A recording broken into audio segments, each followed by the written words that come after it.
Hello, everyone, and welcome to Jamestown Tarp Skunks baseball right here on WRFA. I'm Norm Rodriguez, joined by Max Pinjator. Tonight's game features your Jamestown Tarp Skunks hosting the Elmira Pioneers. A reminder, support for WRFA's coverage of Jamestown Tarp Skunks baseball is provided in part by Schultz Auto Group, the Chautauqua County Industrial Development Agency, Reginald Day Center for the Arts, and the Corporation for Public Broadcasting's American Rescue Plan Stabilization Grant. Jamestown had a three-game road trip. One was a doubleheader, and one was just a single game. The doubleheader was against Mohawk Valley on Wednesday. They got swept, losing 4-0 in Game 1 and 11-1 in Game 2 by a 10-run rule. But they did win their game the other night against Auburn, 14-7, and now Jamestown is back home. Once again, they are in third place in the Western Division with a 16-12 record, as well as one tie, and Elmira is 11-15. Max, my friend, it's good to finally be back here at Dietrich, but we did get that 4-day break throughout the week. And I did a lot of sleeping, Norm. Me too. A lot of sleeping. I took the weekend off from my other job to give me some a nice little mental health weekend. And I know that they knew I needed it, so I don't think they can be too mad. But right. Even though I needed the mental health weekend, I'm sure watching baseball is going to only help me. Indeed, and speaking of that, we do got the starting lineups. We'll start with Elmira because they're batting first. Leading off will be the left fielder, Max Mandler, number 23. Cooper Smith in right field, the 2-spot, number 8. Bobby Marshy, extra hitter, number 25 in the 3rd spot. The cleanup man, the DH, Frank Wayman, number 33. And then 5 through 10 will be Joe Muzio, who's in the hot corner, 3rd base. Lucas Phelps at short. Gil Murad behind the dish, Joel Osofsky at 2nd base, Justin Hanley at 1st, and Kyle Chmielewski in center field. And Tristan Champa is going to be the starting pitcher for Elmira, number 36. And we also got him for your Skunks. The first batter, first 3, Trey Zarowski, the shortstop, utility infielder. He's off to a very strong start since joining. Then it'll be Henry Martinez at center field, number 5. Cody Bain, the 3 spot, the 3rd baseman, batting cleanup. Brandon Lane becoming the RBI man over the last several games. And then from 5 to 10, it'll be Will Durrell, who's in left, Johnny Campus, the catcher, Nate Johnson at 2nd base, Jordan King in right field, Kane McGee playing first base this evening, and Royce Frazier, the extra hitter, the starting pitcher for Jamestown. His first start here in Dietrich this year, Richard King, number 15. And I talked to him a couple games back, and he seems to be pretty content out here on the mound, especially here in Jamestown. He's very happy with the fans, and especially tonight. Big turnout today, and it is going to be really loud, and everyone's probably going to be cheering for him. It is a home game for him, and yes, it is. Can't wait to see it. So this is the first of 2 games come up next 3 days at home for Jamestown. The next one will be on July 11th, where they'll be playing Geneva. But on Tuesday, there was a bit of a, no, it is correct, Monday. There was a bit of a confusion on the schedule, but they are on the road for a game. But it looks like both teams are about to line up for the national anthem. So, Skunks fans, we will see you on the other side. Your Jamestown Tarp Skunks playing the Elmira Pioneers right here on WRFA. Coming up next.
So once again, that was the national anthem, and this time it was just a recording of playing of the anthem, but we did hear what I would say a mezzo-soprano singer and also a little child, but that's part of the ball game. We got to thank our executive producer, Jason Sample, for providing us with that ambient microphone. The ambiance. The one that we hang below our press box. Don't worry, it works well. But before we talk about Richard King on the mound, I'd like to mention that I see something in the center field. It is a flag that is blowing very erratically. It is.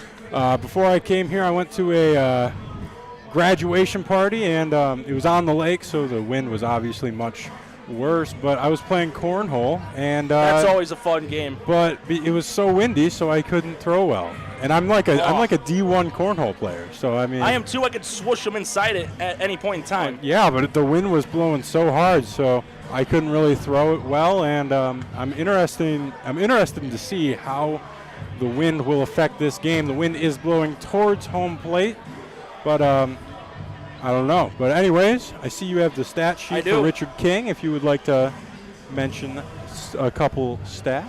Well, we have seen King here before one other time, but it was in a relief appearance. That's the only appearance he's had, coincidentally. That was not a start. This will be his 4th game, 3rd start. He's only pitched in even 8 innings, allowed 8 hits. Out of the 9 runs he has given up, all 9 have been earned. He's walked 10, and he's struck out 5, so that's a number he has a chance to improve on. When you have more walks and strikeouts, usually that is problematic. And his ERA is a 10.13. So he does have a chance to, if he could get a solid 5 innings, maybe lower it at least 3 points. And I was talking to the pitching coach, Coach Powell, earlier today, and he said that he was planning on having Ian Korn pitch today, but he was making a joke. He was walking towards the bus, and he almost or possibly fractured his ankle. So. I did see, though, he was in crutches when you were down there, but right now it's going to be Max Mandler, the left fielder for the Pioneers, to start it up. And again, King getting his first start here this season at Dietrich. And from looking at the stat line before the start of the game, Elmira is a team that does not steal a boatload of bases, but Mandler does lead the team with 8. So dangerous to get on base should he get on it. Anyhow, here's King's first pitch of the game, and he swings at it. It's to right. King chasing it down. He has to cover a little real estate, but he makes the catch. He's been looking pretty solid in the outfield as of late when he's gotten some starts out there respectively. As now to be Cooper Smith, the right fielder. That ball, when it was hit, it did have some nice backspin, so it should have carried. But as I mentioned earlier, that wind just stopped the ball dead in its tracks. Jordan King, he was ranging back, and he almost had to stop because he thought the ball was going further than it was. Well, here's the next pitch on the way by King, and that one's low, ball 1. So again, Cooper Smith, the right fielder, up. King behind a 1-0 count. He gets a sign he wants from campus, and here's his next pitch. That's outside and wide, 2-0. And from looking at how Smith is doing so far, he's batting .288 on the season. He's 21 for 73. He's driven in a dozen RBIs, which is second on the team behind Wayman, who has 17. He'll be up in the 4th spot as the next pitch hits the outside corner for a strike to make the count 2-1. I would like to mention that these Elmira Pioneers all have different socks, it looks like. The 2-1 is just a tad low for a 3-1 count. Yeah, the first batter, Mandler, he had a USA socks on. Honestly, I was kind of jealous. I wanted to cop those. But King looking to avoid a walk. Here's the next pitch. And that's high, ball 4. So a 5-pitch walk for Smith. Now it'll be the extra hitter, Bobby Marsh. Bobby Marsh walking into the batter's box. Looks like he's going to be a lefty. And we have Cooper Smith on first. And as I'm looking here, he seems to be lacking on the stolen base category with only 1. So we'll see if he can make it 2 here. Well, from comparing Jamestown to Elmira's steal numbers, it's a bit one-sided as the next pitch comes, and it's in fair territory. Chasing it down is Durrell, and he will make the catch. He had to cover a lot of ground, but he was able to secure it over in left field for the second out, and now it'll be the DH, Frank Wayman, who I mentioned just a moment ago. He leads the team with 17 runs batted in. Will Durrell, as he was tracking that one down, it almost looked like he was surprised that he got there. The ball just seemed suspended in the air for him. And I'd say he had to have covered probably around 100 feet there. And if it would have dropped, it looked like it was going to land in fair territory. That would have been an easy double for Marsh. Here's the next pitch by Richard King, and that's outside, ball 1. With 2 down, a 1-0 count. I wouldn't be surprised if we see a hit and run here. Wouldn't hurt. From what I've gathered, the Pioneers are not nearly as aggressive as the Tarp Skunks, but you never know. Even so, Smith's got a decent lead off of the bag as King's next pitch comes in, and that's inside. A little knee music there, ball 2. Now, this guy's more of a power hitter hitting in the cleanup spot, so his knees are not exactly necessary. I should say not as necessary as Mandler's would be, but you still don't want to take one to the knee. Here's the 2-0 by King. Swing and a miss, strike 1. And that's what King needed. Yeah, King is battling back here with the 2-1 count. So Wayman, a southpaw hitter, about to see the next pitch from King. Again, Smith, he's got a decent lead off the bag. Here's the next one. It goes over. Oh, McGee with a diving effort. He flips it over to King in time. So a great job by McGee to pounce on that ball. Wasn't able to get to the bag, but was able to granny it over to King. So nothing as Skunks are coming up to bat. And Max, I'm going to shift it over to you. Thanks, Norm. Hi, guys. I'd like to remind you guys that support for WRFA's coverage of the Jamestown Tarp Skunks in 2022 is brought to you in part by Schultz Auto Group. Schultz Auto Group, celebrating over 50 years of serving the community's automotive needs with excellent customer buying and ownership experience. At Schultz Auto Group, all repair facilities have experienced and factory-trained technicians with state-of-the-art equipment for every automotive need, no matter what engine type, gas, diesel, or electric. The next generation of auto care is already at Schultz Auto Group. Schultz Auto Group, a proud supporter of Jamestown Tarp Skunks community baseball on your community radio station, WRFA-LP. For more information, call 1-866-931-2998 or visit schultzauto.com. And that play was pretty good for first baseman that hasn't seen a lot of action at first base this year. Kane McGee. He mainly sees time at DH or extra hitter. Yeah. He's had a couple of games at first, but I do believe the main guy for it, with O'Shaughnessy being done for the season, I would presume it's Jack Davis. But right now, it's Tristan Champa on the mound for the Pioneers, and he'll be dealing with Zarowski, Martinez, and Bay. All three showing they can be very dangerous when they get on base. Yeah, and you mentioned that it's Chiampa. I got his stat sheet for you right here in our So lay it on laminated me. paper. He's got 4 games played. He's only started in 4 of them, though. And he's amassed around 31 innings, allowing 24 hits and 10 earned runs, 2 extra runs on top of that weren't earned. He's walked a total of 15 batters, struck out 35, so his ratio there is good, and he has 3 wins and 1 save. So I would assume the workhorse of the Pioneers mound as he throws his first pitch of the game to Zarowski, and it's a swing, goes over to second, fielded there by Osofsky, gets it over to Hanley in time. So just like Elmira on the top of the first pitch, swing results in an out. Now it'll be Henry Martinez, who's been coming alive with the bat at center field. At this rate, this game might be done in an hour. I'm not a big fan of short games, but you know, sometimes you just really need a nap at the end of a game, I guess. So Martinez, one of these southpaws on the team, getting set to see his first at-bat of the game. He's one of 3 Skunk players in doubled figures with stolen bases, as the next pitch by Champa is being delivered. A bunt attempt, but Martinez able to pull back before it being ruled a swing and a miss. And I think Martinez noticed that the third baseman over there is playing a little bit back, and he's still playing back, almost daring him to bunt. Arrogance or confidence, Norm? We'll have to wait and see. Next pitch is low for a ball.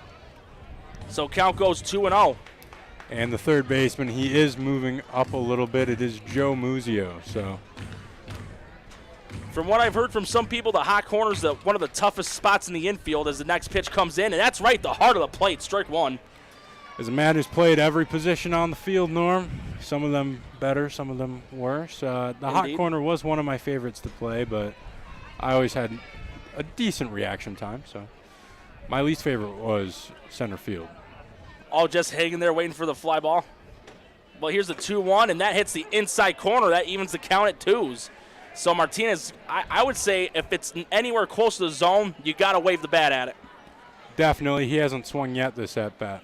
Better to strike out swinging than looking. Of course. Here's the 2-2. That's in the dirt, full count. So Martinez making Ciampa work, and Cody Bay is up next regardless whether Martinez gets walked or commits an out. That pitch wasn't exactly close enough to wave at, Norm. No, it was not. But here's the 3-2 count. Ciampa's pitch, that's fouled off. So the count will stay full. The Bee Gees are playing here, Norm. Staying alive, staying alive. That's one of the songs actually you could use when you're doing a CPR. The top 2 songs for that are that and a Dancing Queen by ABBA. As Martinez steps back in the box. I don't know. I was thinking God's Gonna Cut You Down by Johnny Cash. Well, here's the full counter by Ciampa, and that hit him. So he'll get on by the hit by pitch, and now it will be Cody Bay, who's got 14 steals on the year compared to Martinez's 10. So should they both get on base, they can set the dirt ablaze.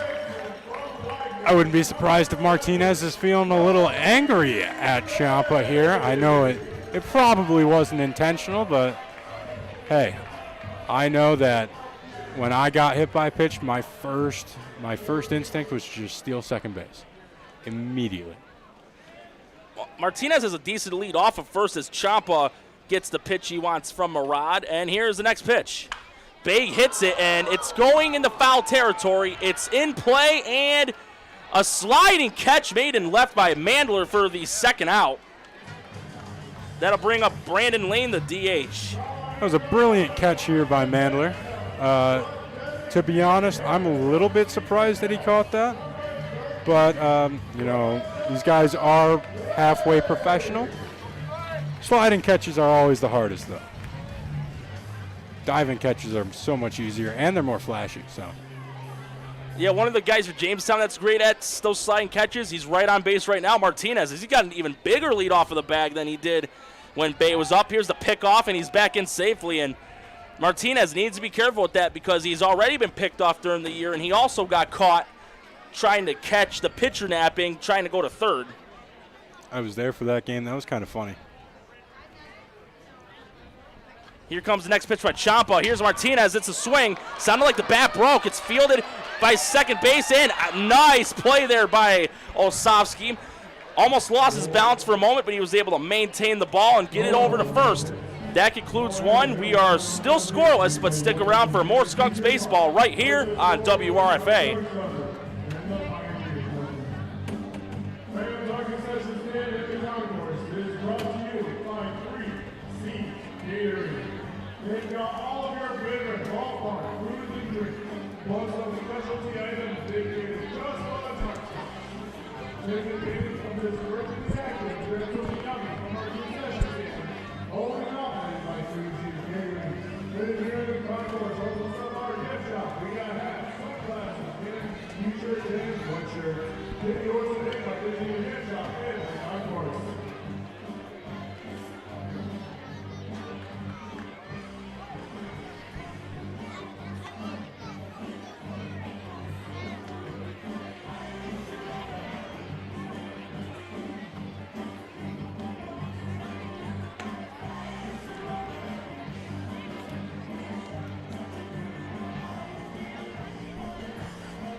And we're about to start the top of inning number 2 right here between your Skunks and the Pioneers on WRFA. King about to get his next inning of work, and both he and Tristan Ciampa got through only 4 batters each in the first inning, and it's going to be Musio, Phelps, and Murad due up for Elmira as King prepares to start up another inning of work on the belt. And if you did stay tuned, that was Eric Krause, Yes. bad, getting interviewed, and Will Durrell kind of audio bombed that one. That's a play on words with photo bombed, and he was asking about where he put the golf ball, which they found in center field. That was kind of weird. Quick first pitch for Richard King. It's going to be a bump by Musial. It's popped up and caught by King. And I'm sure you would confirm this, Max. The number one rule when you bump the ball is never pop it up. Yes, and in fact, as Musio is walking towards the dugout, he is going to be looking for where his coach is and not going to go in that entrance. He'll just look to sit by himself and just stay there until it settles down. But right now it's going to be Lucas Phelps, the shortstop, up the bat. I wonder if he's related to Michael Phelps. Well, I don't see any gold medals on his chest for swimming, but who knows? Maybe he'll get one for baseball. As King gets his sign from campus, and here comes the next pitch on the way. And that's a check swing, and it's going over to first. McGee fields it. Here's a throw to King, and he's safe. Didn't get his foot on the bag in time. So I do believe that will be ruled an infield single for Phelps. So give him a gold medal for that performance, and now it'll be Gil Murad, the catcher. They, in fact, do call that an infield single. I honestly probably would have called that an error on McGee because McGee should have had that ball, and there was just a bunch of miscommunication between McGee and Richard King. But, it's all right that they called that a hit. It just breaks up the no-hitter, which is, fine by me. But that was just a poor decision-making by the whole right side of the infield there. I think it may also be based on the possibility of getting over to King on time as the next pitch is outside corner for strike one. Well, the problem was that King had to decide whether to go for the ball or the base, and McGee was trying to make that decision too. So just a bunch of miscommunication. Well, at least they didn't bump into each other. Yeah, at least they didn't run into each other and, fracture their ankles. Well, here's the next pitch. It's a pass ball. Advancing the second is going to be Phelps. So how about another gold medal for sprinting? Maybe he would beat Joey Chestnut in a race after eating a hot dog. I would say it's possible because I don't know how Phelps is speed-wise, so yeah, but that would be more possible than Chestnut versus Bolt. how fast do they eat hot dogs? That's the real question. I'm not sure, but right now it's a triple stick on the board. 1 ball, 1 strike, and 1 out. Phelps advancing 90 feet off that passed ball. Here comes the next pitch by King, and that's high, 2-1. The infield is shifting a little bit left as you can be, because I assume it's because Murad is a pretty heavy pull hitter. So, well, I do believe you've got the stat sheet regarding both teams, but here's King's next pitch as it's outside for ball 3. And it also seems to be that they are pitching away from him. Not so sure the whole idea. So he has a 175 average with 1 extra base hit and 3 RBI. Here's a 3-1 by King. That's way outside, but a great catch by Campus for ball 4. So already 2 walks for King, as now it's going to be Joe Olsovsky, the second baseman. He had a couple of nice plays in the infield in the bottom of the first. He did, actually, especially the one where Martinez was stealing second, and he was covering the bag and had to roam all the way over to where the shortstop was and nailed him at first. So, see if his stick is as good as his glove. King taking a check at Phelps. Here's the pitch. And that got him in the back. And from the way that looked, it looked like it was going to hit him. Now the bases are jammed with only 1 out, and now it's going to be Justin Hanley, the first baseman. I see one good positive thing about this situation that they're in right now. Force at any base? I was going to say that there's a play at the plate, and I always love plays at the plate.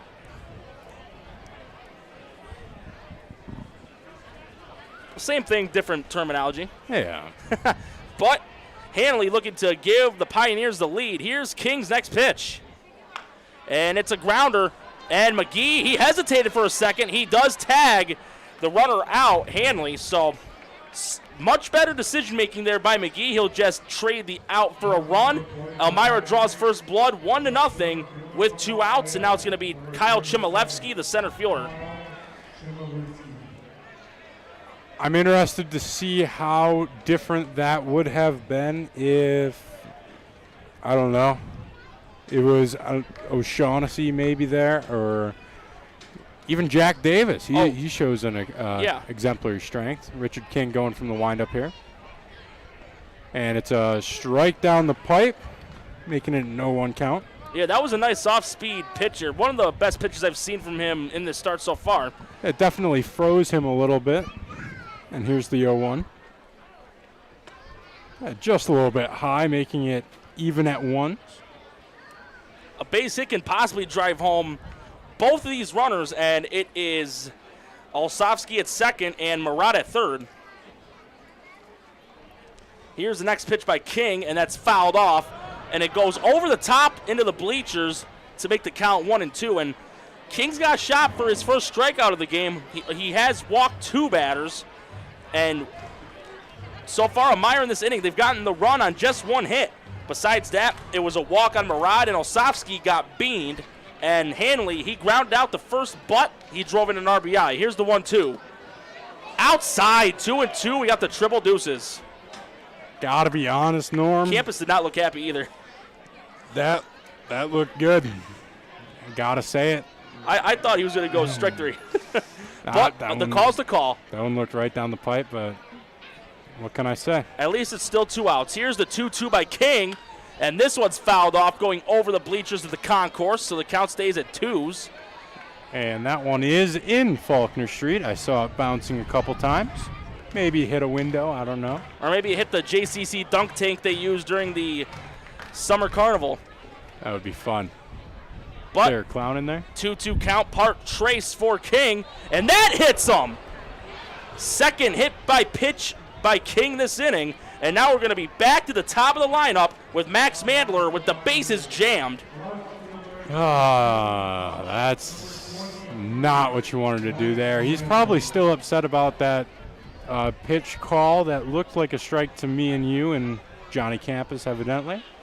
Probably lost his mechanics there. And Coach Powell, the pitching coach for the Tarp Skunks, is making an very early talk to Richard King, my bad. And while that's happening, I'd like to mention something about the Heron. Support for WRFA is brought to you in part by the Heron Farm and Event Center in Sherman, New York. The Heron is home to the Great Blue Heron Music Festival and the Heron Campground. For 4 weekends in July, August, and September, the Heron will present the Beyond the Blue 2022 Summer Music Series, featuring more than 30 different musical acts. The first Beyond the Blue installment will take place on Saturday, July 16th, and will feature Upstate, the Arcadian Wild, Folk Faces, the Plate Scrapers, and more. Other dates later this summer include Saturday, July 30th, Saturday, August 20th, and Labor Day weekend. And don't forget the annual Dave McDonald 5K Heron Trail Run on Sunday, August 14th. For more information on the Summer Music Series, including a list of all performers as well as ticket prices, visit theheron.org or call 716-761-7190. Back to you, Norm. All right, so we're back to the top of the lineup with the Mandler up to bat. The bases are jammed again, but King does have 2 outs. Here's the next pitch by him, and it's outside for a ball. See, I wonder what they were talking about. You know, I spoke with Coach Powell earlier today. He seems to know a lot about his players. He seems to have a nice love for everyone. So here's the 1-0 by King, and that is hit over to short, and it's going to be a flip over to second base for a force out. So King able to avoid any further damage, but it's only a 1-0 game, and we're only at the bottom of the second. And Max, I'm going to shift it over to you, my good friend. Hey guys, it's me again. Anyways, support for WRFA's coverage of the Jamestown Tarp Skunks baseball for the 2022 season is brought to you in part by the Chautauqua County Industrial Development Agency. The Chautauqua County IDA is an economic development organization authorized and empowered by New York State to make Chautauqua County a better place to work, live, and visit. The IDA facilitates development by attracting new businesses while also promoting the retention and expansion of existing businesses. And it offers businesses assistance in the forms of tax abatements, low-interest loans, and bond financing, all of which enhances the opportunities for job creation and retention by our businesses. The Chautauqua County IDA, a proud supporter of Jamestown Tarp Skunks baseball on WRFA. For more information, call 716-661-8900 or visit ccida.com. And Norm, here's an interesting fact. In all 3 of the half innings that have played, the first out was recorded on 1 pitch. Yes, it was. So, we'll see what goes on here. If it's a strike, Will Durrell might swing at it, and, well, he might get out. So, I don't know. Well, Durrell's got decent power on his bat as well. It's going to be him, Campus, and Johnson. And Campus, he's got power in his bat as well, and I wonder, though, if the wind will alter his, because he is the only skunk to hit a home run out of the park this year, and it's the only home run by any of the players for Jamestown, respectively. Now, the thing about Will Durrell here, though, is his batting average is, he's rocking a 328 average through 64 at-bats, and that's a rather good, those are video game numbers if we're going to be really. And from what I see, though, Johnny Campus, his batting average has just gone continuing up to the moon into the stratosphere. Ever since the end of the Kids Day game, he has really come alive on the batter's box as Durrell comes up the bat.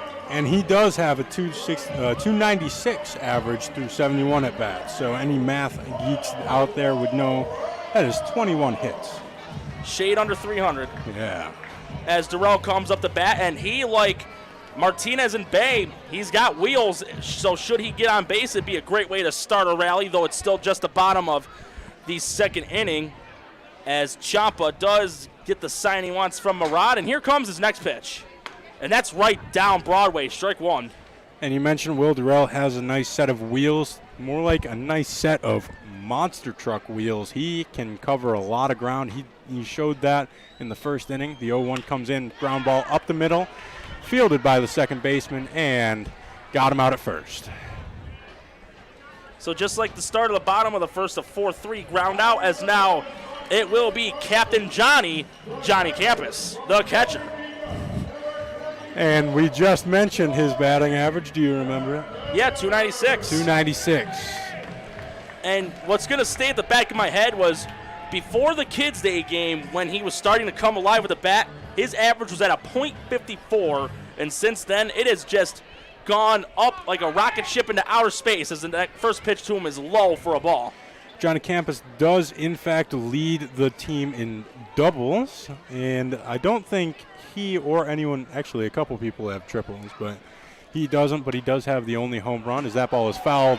It went in the box. Into the press box, and looked like near the Post-Journals area. Might have to send Jason on a field trip and make sure everyone's all right.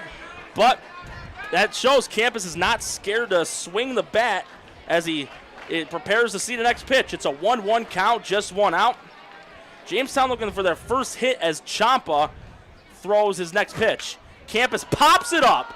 It's in play in the pitcher's mound and caught by Musio for the second out. So now it'll be Nate Johnson, the second baseman, up the bat, and Ciampa's got a shot for a 1-2-3 inning.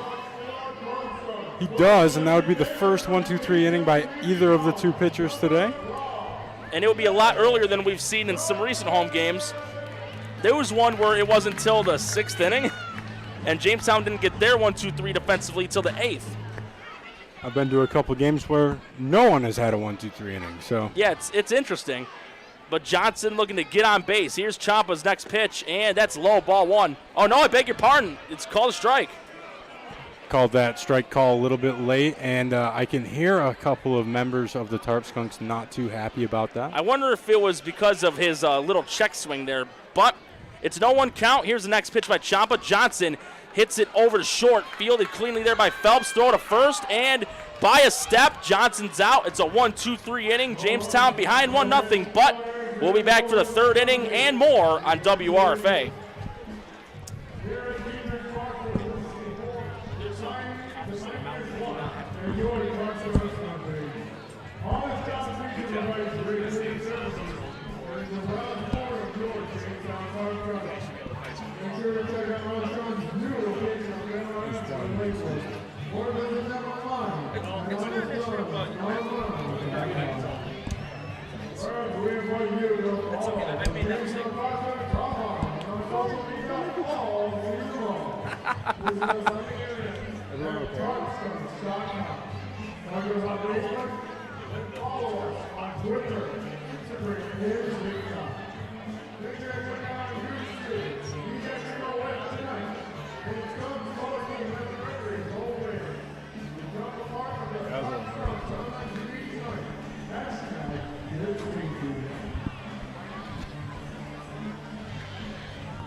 And we're about to very soon start the top of the third inning right here between your Skunks and the Pioneers on WRFA. King, he's had a little bit of trouble with his control, but he was in 2 bases loaded situations in the top of the second, but he only allowed 1 run, and large part of that was due to the stellar infield play of the Skunks in that inning. Yes, and the infield did show up for that inning, and frankly, the run was scored on a swinging bunt towards McGee over there at first base, but nothing else it could have done. First pitch is rolling in, and it is a strike on the outside corner of the plate. 0-1 count. So it's going to be Smith, then Marsh, then Wayman to start off the top of the third. And again, despite some difficulties with the control, King, though, he's still in this ball game. It's only 1-0. It's nothing to panic about, and also he's only allowed 1 hit. He has, and unfortunately for the Tarp Skunks, they are still hitless here through 2 innings. Here's the 1-1 by King, and that brushes the outside corner like Van Gogh's painting a starry, starry night for strike 2. I think he brought some spray paint into the dugout or into the bullpen, painting corners. Here's the 1-2, and that's going to be a grounder. It goes over to Johnson at second. Throw to McGee in time. So how about a 4-3 ground out to start off the top of the third, as now it will be Bobby Marsh, the extra hitter. He is going to be battling back through this inning, and he's going to try and not give up a run. I know that sounds cliche because that's his goal, but you never want to add on to a mistake by making another mistake. So 1 out. Elmira up 1-0 over Jamestown. Here's King's next pitch. And that one a touch high, ball 1. I'm sure King is aching to at least get a strikeout in this inning. By my count, he hasn't had one yet. No, he has not. He has walked 2, but again, he got through that with little damage as the next pitch was high for a ball. It was upstairs on him. He also plunked 2 in that last inning. Yes, he did. So it seems like he's losing a little bit of control here, but he's going to try and fix that. 2-0 count. Pitch is a little bit outside, making it 3-0. So he's in danger of a 4-pitch walk. There's been a couple of them where King was able to get it to 3-1 or a full count. He hasn't had a 4-pitch walk yet. Hopefully that remains the case as King's 3-0's on the way, and that hits the heart of the plate for a strike. Good pitch there, battling back. Didn't really worry about Marsh swinging because it's a 3-0 count, but didn't really try and hit any particular spot, just tried to put it in the zone. 3-1. Oh, it's a ball. Ball that was high and outside, so the third walk of the game for King, as up next is Frank Wayman, who grounded out in an unconventional way, 3-1. Perfectly executed J-run there by Richard King. Very, very well done. So now batting is the DH Frank Wayman. Again, he does lead Elmira with 17 RBIs, so when there are runners in scoring position, he has to be more often than not getting it done in those situations, whether it be base hits or sac flies. As long as you drive the run in, the job's done. Here's the next pitch by King, and that's high, ball 1.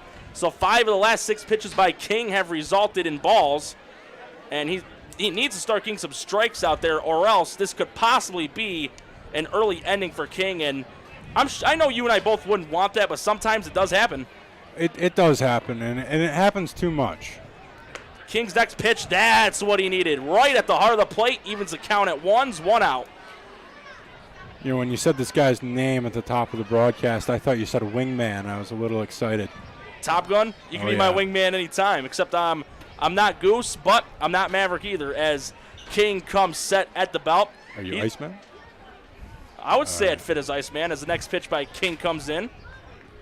That's outside, 2-1. I would love to be your Goose, Norm. I would love to be your Goose. Just don't kill me off halfway through the movie. I'm not going to let you down, Goose. As back up the bat again is Wayman. He took some practice cuts, but he's ready to see the 2-1 pitch. And here it is by King, and this one is hit into right. It looks like it's going to go to the Pioneer bullpen, and it will. Good initiative by King, but there's no way he would have been able to get that. I definitely think if he would have shown off his track and field prowess and hurdled that fence, he definitely could have caught that. Of course, if he caught that in the dugout, wouldn't have counted, but I mean, right. Would have been kind of cool to see. Well, the count's even at 2s, just 1 out. Wayman looking for his first hit. So far, Elmira with just 1, and Jamestown with a donut on hits as well as runs as a pickoff, but safely back in is Marsh. But it looked like he didn't have a big lead off the bag. I would say maybe just 2 steps off it, maybe 4 at the most. Yeah, they seem, the Tarp Skunks seem to be very worried about runners. A little bit too worried, to be honest. Well, count's even at 2s. Here comes the next pitch by King. That's outside, full count. 1 ball away from issuing his 4th walk of the start. Marsh does have 4 stolen bases, so he is up there on the leaderboard for this team. Count's full. Payoff pitch coming for King. Here's the delivery, and that's outside, ball 4. Back-to-back walks for King, and now it's going to be Joe Musio, the third baseman, who popped out to King in his first at-bat in the 2nd inning. Now there is going to be movement in the Tarp Skunks dugout. Yep, Kenny Mesik's about to go into the bullpen, and looks like Nathan Smith and Travis Perry are going in there as well. But Perry's known for being a starter. Smith and Mesik are the ones well known for being relievers, and both of them have been very strong in the later part of the season for Jamestown. As again, it is Musio up the bat. Runners at first and second. A base hit could possibly drive home Bobby Marsh. Here's the pitch.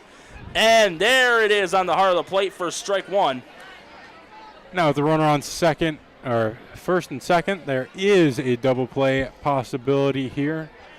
Whether it's around the horn, 4-6-3, 6-4-3, or, you know. Or maybe a 5-4 or 5-6, tag the bag and then throw. My favorite is 3-6-1. Those are always fun.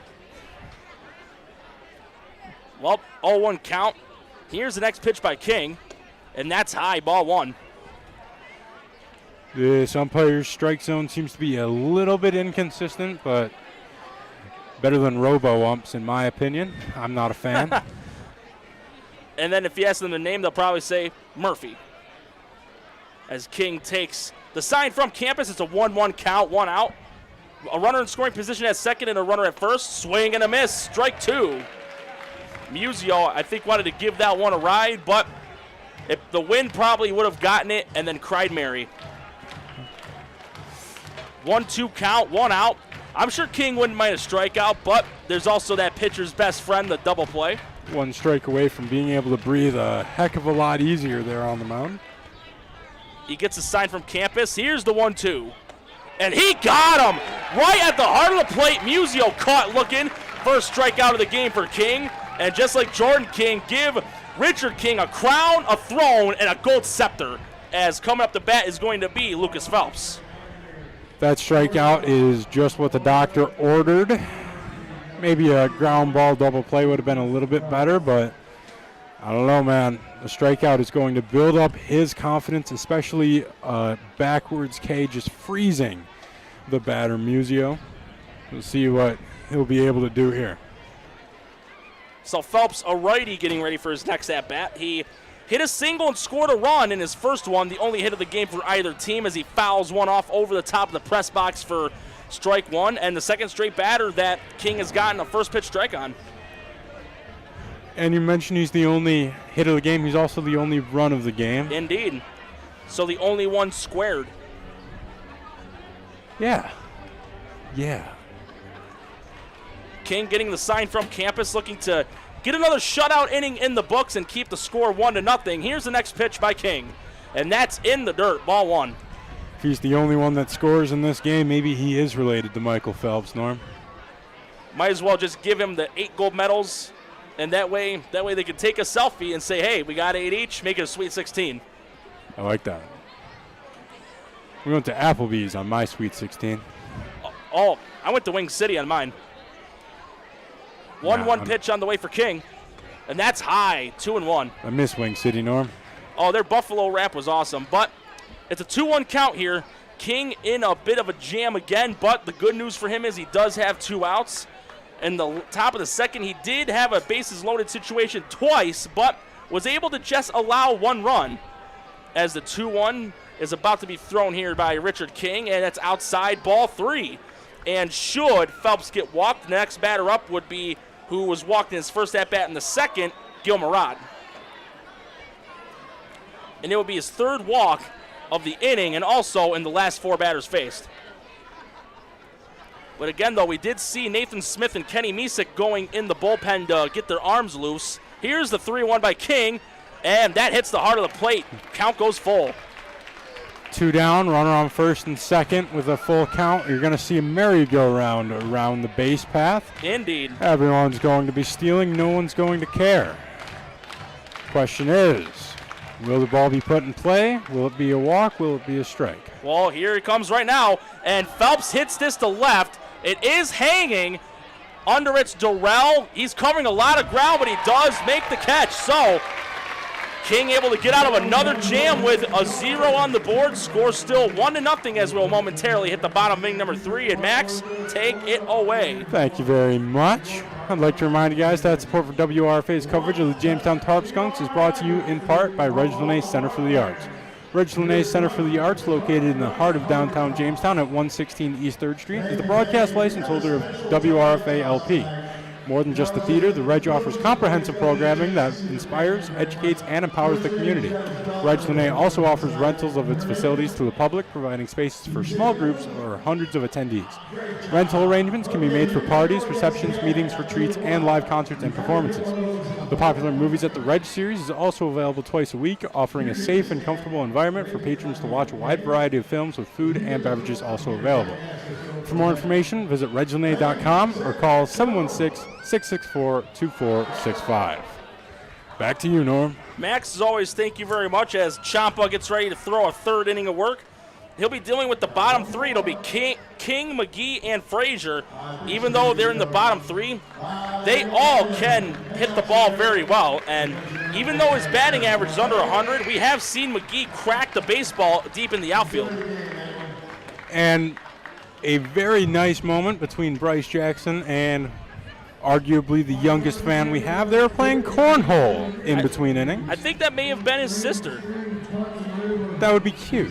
But speaking of nice moments, earlier in the day I was talking to Cody Bay and Trey Zarowski, my bad. And they were called over by a young fan, or actually a young fan's mother. Indeed. He unfortunately broke both of his arms four-wheeling, and they signed his cast. That's awesome. I remember when I was in 8th grade, one of my friends, he fell down a hill in an accident, and he had both his arms broken, but the casts were gone by around Christmas time, so it was in the summertime when it occurred. And that was not actually Bryce Jackson. That was his brother. They both wearing the same jersey, but The brother of Bryce, I believe, helps out the team in some specific ways as King gets ready for his first at-bat of the game. That's confusing. Oh, I had him mistakenly sign my ball, but I was like, it's all good. It'll be a funny story to tell later as the first pitch to King hits the heart of the plate for strike one. And even though King's had some difficulties here and there with his bat, again, he's one of those guys where his fielding is superior. Next pitch to King's in the dirt for a ball. Counts even at ones. Showing some nice discipline here. 1-1 count here. Many ways to attack this. Here's the next pitch by Ciampa, and that's outside, 2-1. So far, he's yet to strike out a batter. The only batter to get on base was Martinez in the first when he was hit by a pitch. Since then, Ciampa's retired the last 5 he's seen. Here's the 2-1. That's high and outside, 3-1. And regardless of the result, Kane McGee, the first baseman, is up next as King prepares to see the 3-1 by Ciampa. Ciampa does seem to be the Pioneers' ace, which is a high honor. 3-1 is hit towards the shortstop here in the hole. 2-step throw and a stretch by the first baseman, and he is out. With that 6-3 ground out, Kane McGee's coming up to bat, and only player for Jamestown that's from north of the border in Canada. In spite of his batting average being under 100, again, he can hit the baseball far. It's just a case of bad luck. Yeah, his batting average is .095, and he does have some nice power to him. I saw him a little bit during batting practice, so he can hit the ball pretty far, country mile. Here's the next pitch, and McGee hits one to left, and that's going to drop for a base hit. That'll boost McGee's confidence. Gets a single, first hit of the game for the Skunks. So he lifts up the tail and peppers the hit into left, as now it'll be Royce Frazier, who makes G-Wagons look secondary. Let me tell you, that hit was just a frozen rope on a line, just dropped right in front of Mandler out there in left field. Did you see what I did there? I said out, not out. Indeed. Because he was north of the border. It's kind of funny. At least we all know what we're talking about. As McGee, he's got a good lead off of the bag, but haven't seen him on base much. So Frazier wanted the bunt, but he fouls it off for strike one. And Frazier, like Zarowski, one of the newer guys for the Skunks, but Frazier has been strong on the plate. Frazier, voice crack, wow. Frazier is probably kicking himself. That was a great pitch to lay down. And a little sad that he couldn't get it down, but see what he can do here. 0-1 count, just one out. McGee on first. Here comes the next pitch by Ciampa. Frazier lets that one pass, hits the outside corner for strike two. So again, the board, if you are watching the live stream, is incorrect. It's 0-2 and it just got corrected. Frazier needs to swing at ones now that are close enough to the strike zone. He's behind the count 0-2. Got to protect the dish. Here's the next pitch, and that one's low, so good job at Frazier not to cave into that one, and it makes it count 1-2. Something you got to worry about when you are hitting with two strikes. You can't go into auto swing mode, especially if you're fouling off pitches left and right. So it's good on him to let that one go low and in the dirt. Here's the 1-2, and Frazier hits this one to center. It's got the case of the hang time, though. Chmielewski had to fight the sun, it looked like a little bit, but he does make the catch for the second out. And with that, we're back to the top of the order with Trey Zarowski, the utility infielder who's playing shortstop tonight. And it's great to see how he's playing, especially being a utility infielder. I'm not sure if he's played anywhere other than shortstop or third on the road trip out there, but I believe he had a game at second base as well, but the next pitch is outside corner for strike one. And so far, even not having a strikeout so far, Ciampa, he's done very well with the control of the pitches from what I've seen. He's hitting his spots. He's putting them in places where the hitters can't do much with them. So that's always a good sign, as that ball is roped into right field, but just foul. Yep. And a lot of running for players who don't like to run. Zarowski got a good cut of it, but it did not stay fair. And the way Ciampa's pitching with that control, one MLB Hall of Famer that was well known for that, Greg Maddux. I was going to say Greg Maddux, he did not light up the radar gun, but he did pitch way into innings, and he could just place a ball with a dime. He had several complete games, less than 90 pitches. He had a no-hitter that was 76, which is nothing short of impressive, as the 0-2 by Ciampa. And that's going to drop into right for a base hit. And Bazile wisely going station to station from the base running McGee, not one of the fastest on the team, but he was able to get the second safely, and back-to-back base hits in the last 3 at-bats, as now it'll be Henry Martinez, who was hit by a pitch in his first one. He's going to be looking for something to prove here. He wasn't able to swing the bat at all in that at-bat, I don't think. So he's going to be trying to show off his worth, I guess. After he got hit right in the knee, right in his moneymaker, as he is a base stealer. He is. I think he'd make Roadrunner and Speedy Gonzalez look slow. I was thinking Ratatouille, too. Oh, the Disney movie, Ratatouille. Ciampa, and the biggest jam he's been in so far. Here's the next pitch. Martinez gives that a right to left, and that's going to drop. And he bobbles it for a moment. Bazile setting McGee home. Here comes a throw to the plate, and McGee's going to be out. I don't know what Bazile was thinking about that. Again, McGee, not like Ricky Henderson on the base paths, but they were able to get a couple hits on the board. They're still down 1-0, but we'll be back for more Skunks action right here on WRFA.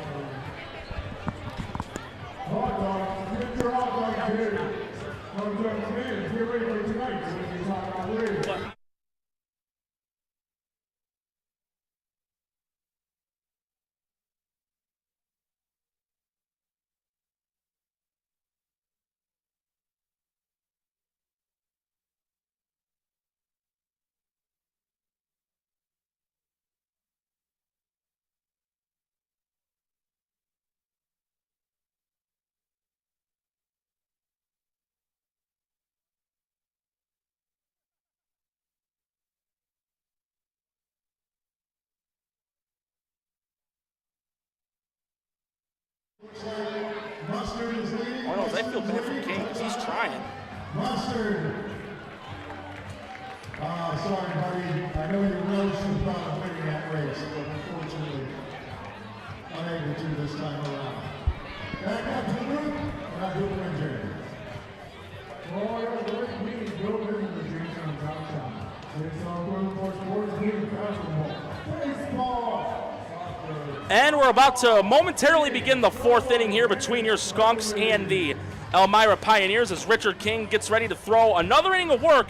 From what we've seen so far, he's had some troubles with his control, but again, he's been able to hold the team of Elmira to 1 run and just 1 hit, but got to give credit mainly to the defense on that. Yeah, the defense is really carrying King today. I know it doesn't look bad from what we can see here, but he has allowed 5 walks by my count, and he hit 2 players. So giving a lot of free passes to the players during this game. So his control needs a little bit of work, but the defense is really helping him out behind him. It is, and we're going to be dealing with Murad, Osofsky, and Hanley. From my count with walks, I do have 4. Let me count again for you, sir. Because there was also a couple of hit by pitches as well. But King getting ready to throw his next pitch to start the top of the 4th. Here's the delivery. And Murad hits this one. It looks like it'll stay in play. It's a campfire for the ball, but it's going to hit off the dirt and into the Pioneer bullpen for strike 1. You are right. It is 4, but it is also 3 hit by pitches, not 2. So I think I said a couple. I didn't say a specific number, but even so, it's been more than 1, so we're both right, as it's an 0-1 count in favor of King, and looks like he's starting to get settled. In his last 3 batters, he's gotten a first pitch strike. We'll just have to see how he can do this inning to maintain staying ahead in the count. I wish I could be a fly on the wall in that dugout, just seeing what Powell is talking to King about. there are still some wanderers in the bullpen of the Tarp Skunks. Well, here's King's next pitch, and Murad hits this one foul, and it's going to go over the lights and past the bullpen of Elmira for strike 2. Well, you could always be like the Gazoo from the Flintstones right beside the shoulder of Fred or Barney and be like, hello, here's how you throw this pitch. I was going to say I would want to be Ant-Man just whispering in his ear. Well, here's the 0-2 by King, and it's a grounder right over to short. Zarowski, high throw to McGee, but he's able to get the foot on the bag in time, so good awareness by McGee, a 6-3 ground out, and now it's going to be Osofsky, who was hit by a pitch in his last at-bat. Looking at McGee over at first base, he doesn't really look like he's comfortable playing the position. He wasn't sure where to put his foot on the bag, and it seemed like he was just trying to skip around. I'm wondering if he actually played first base in his entire baseball career. Well, here's King's next pitch. Hits the outside corner for strike 1. Fourth straight first strike pitch that King has had for a batter, and I wonder if it's an inexperience at first base, though, for McGee. That's what I was thinking. So. Well, here's this one's going to go right in the right and fielded by Jordan King. So King to King squared, so to speak, as Richard King is 1 out away from his first 1-2-3 inning of the game, as Justin Hanley, who has driven in the only RBI of the game, is up to bat. People say deuces are wild, but right now I'm saying kings are wild. Way too many of them. But there's nothing wrong with a little King squared, as Richard King throws his next pitch, and that one's in the dirt for a ball. From watching him pitch, though, I wonder if maybe he's trying a little too hard. That's definitely what one of my problems was when I pitched. He used the 1-0, and it's a little bit high. It seems like he's trying to place the ball and not really trying to hit the zone, hit his spots, because when he's in the 3-0 counts, he puts it right in the center of the zone and it works. 2-0 count is whiffed on to make it a 2-1 count. Yeah, he's 2 strikes away from his first 1-2-3 inning of the evening. Again, earlier in the game, it was Misek and Smith that were getting warmed up in the bullpen. Here's the next pitch. That's in the dirt, 3-1. So King in danger of issuing his 5th walk of the game. And should Hanley get walked, Kyle Chmielewski would be up next. He is on deck right now. And Chmielewski is one of the 3 that got plunked. 3-1 is... How about number 4? Chmielewski is one of the 4 that has been plunked today.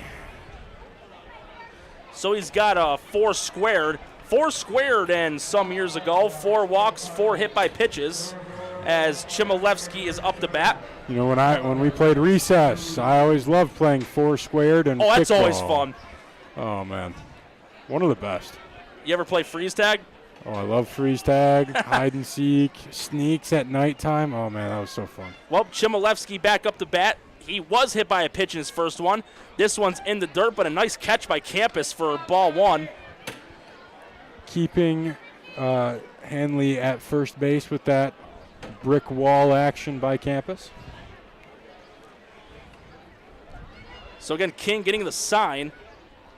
Here's the 1-0 pitch. And that's a wild pitch. And advancing 90 feet is going to be Justin Hanley. That one, I consider that a wild one. I don't think there was a chance for Campus to catch that with his glove. I think there was a chance, but not much. You can't really assume that he would have caught it. So it's probably a wild pitch. Don't really see too many passed balls for not too many. Johnny Campus. Johnny Campus is rather adept at the catching position. Yeah, he is. It's a 2-0 count. And now a runner's in scoring position. Chmielewski has a chance to extend Elmira's lead to a pair of runs. King takes a check at second. A good lead off of the bag is Hanley. Here's the pitch. And that hits him. Or it hit the bat. It's ruled a foul ball. From my view, it looked like it got him on the back of the helmet, but the umpires got the better view of it. So that's good news for King, making it a 2-1 count. Richard King really lucked out there. Honestly, one might think he's targeting him. That would have been his second hit by pitch on this guy. Well, here's the 2-1, and Chmielewski gives us a ride to left center, and it's going to drop for a base hit. And Hanley's going to get waved home. He will score easily as the throw's cut off to Johnson. And now we're back to the top of the order with Max Mandler, the left fielder. Situational baseball, just trying to put the ball in the outfield with a runner on second. It looks to me like the pitcher that is in the bullpen is starting to slow down on his warm-up throws, so It looks like he's pretty warm. Wonder how long it'll take for them to throw him in there. And from what we saw earlier, from the size, it is Kenny Misick, as the next pitch by King is way outside, but a good catch by Campus for ball one. And I wonder what the pitch count is right now for King. I would have to guess around the 70 mark. Yeah, the one day that I don't count the pitches. It's all good as, runner's going, and it's given a ride to left, but it's going to be caught there by Durrell. So Elmira extends their lead to 2-0 off Chmielewski's RBI single, and Max taking on over. Yeah, thank you, Norm. I'd like to remind you that support for the Jamestown Tarp Skunks on WRFA Radio is brought to you in part by businesses and listeners like you. WRFA is a non-commercial, non-profit community radio station that relies on contributions and donations from the listening community to keep our programs on the air. If you appreciate and enjoy this broadcast or any other program available on WRFA, consider making a donation of any account by clicking the donate button at our website, WRFALP.com. It is fast and easy. Checks of any amount can also be made out to WRFA Radio and mailed to the radio station at 116 East 3rd Street, Jamestown, New York, 14701. Local businesses are also encouraged to sponsor programming on WRFA. To learn more about becoming an underwriter for broadcasts of the Jamestown Tarp Skunks, call 716-664-2465, extension 209, or email WRFA@redsolane.com. Anyways, Norm, how are we doing after that last half inning? I would say Jamestown still shouldn't panic, and even though you and I knew from seeing it earlier in the ball game, Jason, our executive producer, did confirm again that it is Kenny Misick that was warming up in the bullpen. So I do anticipate that we're going to see him in the top of inning number 5. But right now it's going to be Bay, Lane, and Durrell due up for the Skunks. And if you need somebody to lead it off for any inning and it needs to be a base stealer, Bay is one of those guys. Cody Bay, he is rocking a .298 batting average. We mentioned that before his first at-bat, I believe. In that first at-bat, he flew out to the left fielder, Mandler. So far, Champa, he's been master at his controls. The next pitch is swung on and missed by Bay for strike one. And what we were talking about earlier with Maddox, he does have the most complete games. I don't know a specific number where it was 90 or less pitches. There was one where he had 80, 76, 77. That's just insane.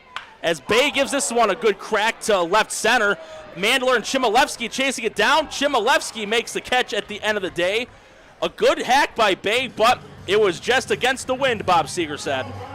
The wind is just tearing the ball up when it goes into the outfield, but you never know. Sometimes it might hit a patch of gravity and just keep flying. It might, the earth might split in two and gravity might just get all messed up, and anything can happen, right?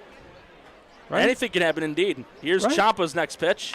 Lane hits a grounder to first, fielded there cleanly by Hanley. He tells Champa to just stay right there. He'll tag the bag himself. So 2 batters, 2 outs, and possibly Champa can get his second 1-2-3 inning in the last 3 as Will Durrell, the left fielder, is up to bat. My question about Greg Maddox is, has he ever had a complete game that was 27 pitches? 27 pitches? No. Or 27 up, 27 down? Yeah, 27 up, 27 down, 27 pitches. No. Oh, man, that would be cool. I know he did finish with 355 wins, won 18 Gold Gloves. As the next pitch by Champas is thrown, and that was a delayed strike call. I do agree it looked like it hit the inside corner, but that took a little bit. Yeah, I was already writing down ball on my scorecard. Well, here's the 0-1 by Champa. That one's low for a ball, counts even at ones. Durrell grounded out 4-3 in the second inning. That was a hard ground ball right at the second baseman there, so pretty unlucky there. Here's the next pitch by Ciampa. It's fouled and about 1.5 feet underneath us here in the press box for strike 2. Count goes 1-2. Almost hit the ambient microphone we mentioned at the top of the broadcast. The field mic did actually get hit by a foul ball earlier in the season, but it was not damaged. Here's the 1-2, and that's low. Count goes even at 2s, and it's triple deuces, and I'm sure Ciampa is hungry to at least get one strikeout in the start. Oh, yeah, and he's still at 0, but you never know what can happen. Again, though, his control has been king. Here's the 2-2. Fouled off, and off the nylon netting of the grandstands again for a 2-2 count, and in the words of Crash Davis on Bull Durham, sometimes the strikeout is just overrated. Sometimes, if you can pitch a complete game without throwing a strikeout, that's better than losing 5-3 with 8 strikeouts. 2-2 count, 2 outs. Ciampa with a chance for another 1-2-3. Here's the pitch. Swing and a miss, strike 3. And a little bit of running around in daisy circles for the tag, but Ciampa with his first strikeout of the game. Another 1-2-3 inning in the books for him. Elmira up 2-0 over Jamestown, but we'll be back for more action right here on WRFA.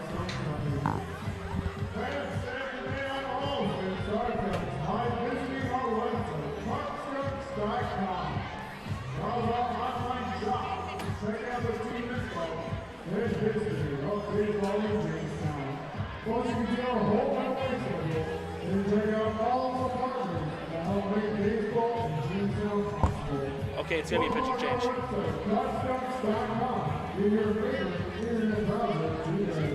Misek, 17.